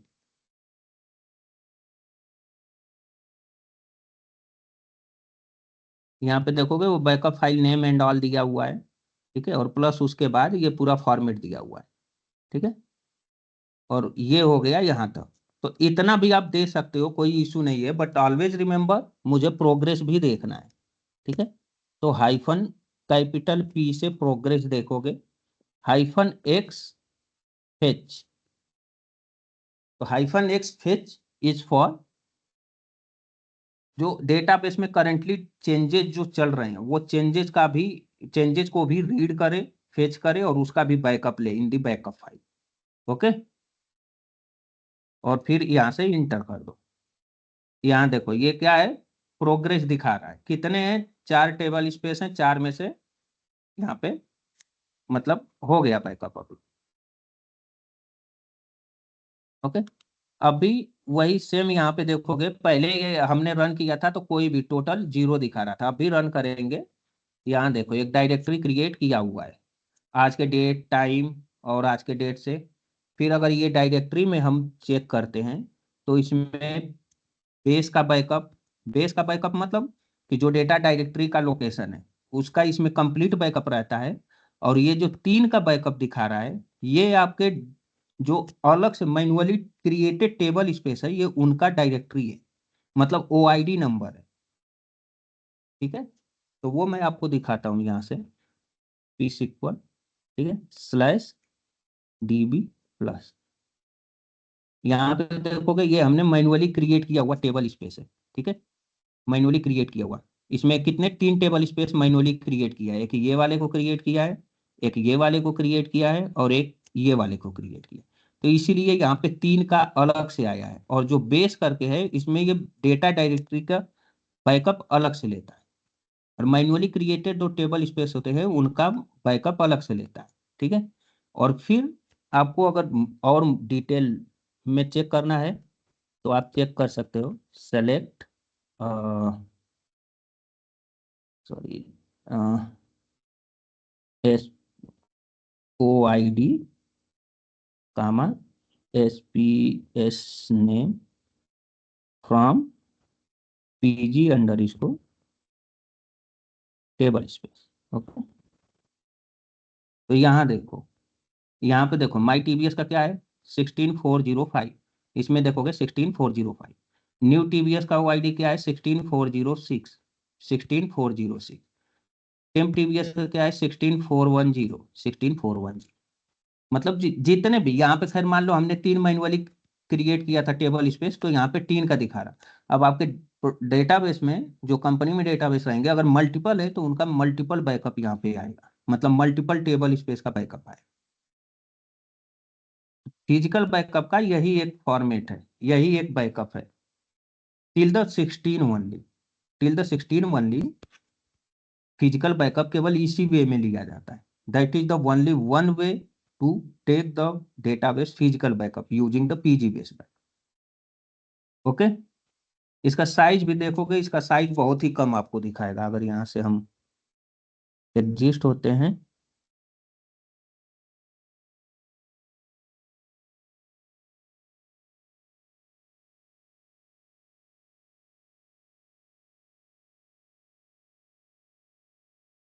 du-star, तो इसका साइज भी देखोगे केवल 12 MB, केवल 12 MB का। ठीक है, जबकि डेटाबेस का मेन साइज बहुत ही बड़ा रहता है। वही अपन क्या करते हैं, the same way I will take one more backup, but again I will just use the progress, but I am not using the zip, compress, tar and everything. I'm just simply taking the backup. ठीक है, ये क्या दे रहा है कि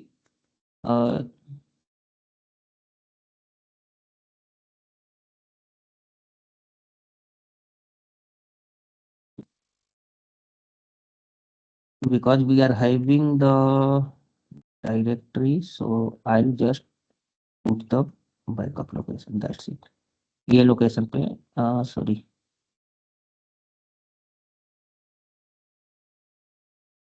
okay, I'll do one thing, I will create another directory by name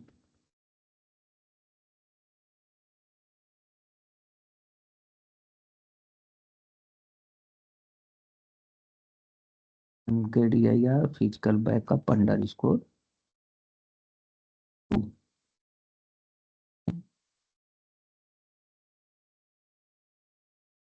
backup underscore 2।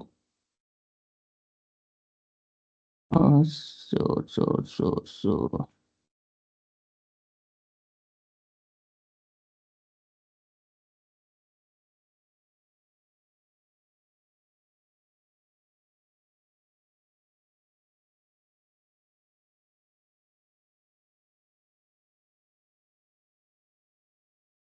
Okay, we'll see later for that. But for now, this is the only method. Using this method only, we take the database backup actually. Okay. तो यही एक अभी तक का method है, ये जो database का फुल अपन बैकअप लेते हैं यूजिंग पीजी बेस्ड बैकअप। तो यही एक मेथड है, यूजिंग ये वाला मेथड ही we can take the database backup. ठीक है, बाकी इसका रिस्टोरेशन कल दिखाऊंगा। ठीक है, और कल क्या करेंगे, अभी बैकअप है अपने पास, ठीक है, कल तक। तो कल बैकअप से पहले एक चीज और दिखाता हूँ आपको। जैसे आप अभी जाओगे पीजी,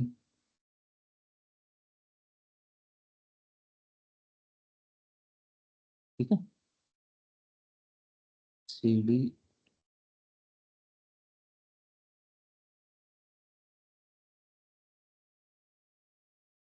अंडरस्कोर वॉल LS-LTR। तो यहाँ पे देखो क्या दे रहा है कि बैकअप, मतलब इनका ऑलरेडी बैकअप हो चुका है, वैसा उसका मतलब ये। ठीक है, तो वो क्या करता है, रिस्टोरेशन टाइम पे फिर वैसे ही वो सब चीजें रीड करता है कि हाँ ये जो चीज है उनका बैकअप ऑलरेडी हो चुका है। यहाँ देखो बैकअप डन। तो उसका कहने का मतलब वही है कि जो हमारा बैकअप है वो बैकअप ये अप टू ये लोकेशन तक ऑलरेडी हो चुका है। ठीक है, तो जब हम रिस्टोर करते हैं तो डेटाबेस फिर वो सब चीजें इंफॉर्मेशन वैसे ही रीड करता है और वैसे ही फिर अप्लाई करना स्टार्ट करता है। ठीक है, यहाँ देखो। ठीक है, तो उसको पता है कि अप टू ये लोकेशन तक हमने बैकअप डेटाबेस का ले लिया है। ठीक है, अब इसके बाद जब हम डेटाबेस अप्लाई करेंगे, मतलब नेक्स्ट डे और डेटा आएगा इसमें, अप्लाई करेगा एंड ऑल, तो डेटाबेस को पता है कि अप टू ये लोकेशन तक, ये आर्काइव सीक्वेंस तक ऑलरेडी डेटाबेस का बैकअप हो चुका है। ठीक है, उसके आगे के जो आर्काइव्स हैं उनमें कुछ न्यू ट्रांजेक्शन या न्यू डेटा है जिनसे हमको डेटा रिकवर करके डेटाबेस में अप्लाई करना है। तो अभी ये अपने पास बैकअप है, कल और दिखाऊंगा, कल फिर से अपन बैकअप लेंगे, उसके बाद कुछ और मतलब उसमें डेटा इंसर्ट करेंगे। ठीक है, लॉग फाइल स्विच करेंगे, फिर से डेटा इंसर्ट करेंगे, कुछ new database and table create, मतलब न्यू टेबल क्रिएट करेंगे, उसमें कुछ और नया डेटा इंसर्ट करेंगे और फिर डेटाबेस से डिलीट कर दें।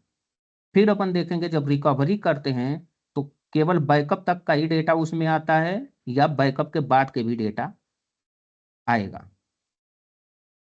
उसमें और भी होता है, एक पर्टिकुलर टाइम भी होता है कि सपोज हमने बैकअप लिया, उसके बाद कुछ डेटा इंसर्ट किया, फिर एक टाइम स्टैम्प ले लिया, फिर उसके आगे और डेटा इंसर्ट किया, कुछ और चेंजेस किए।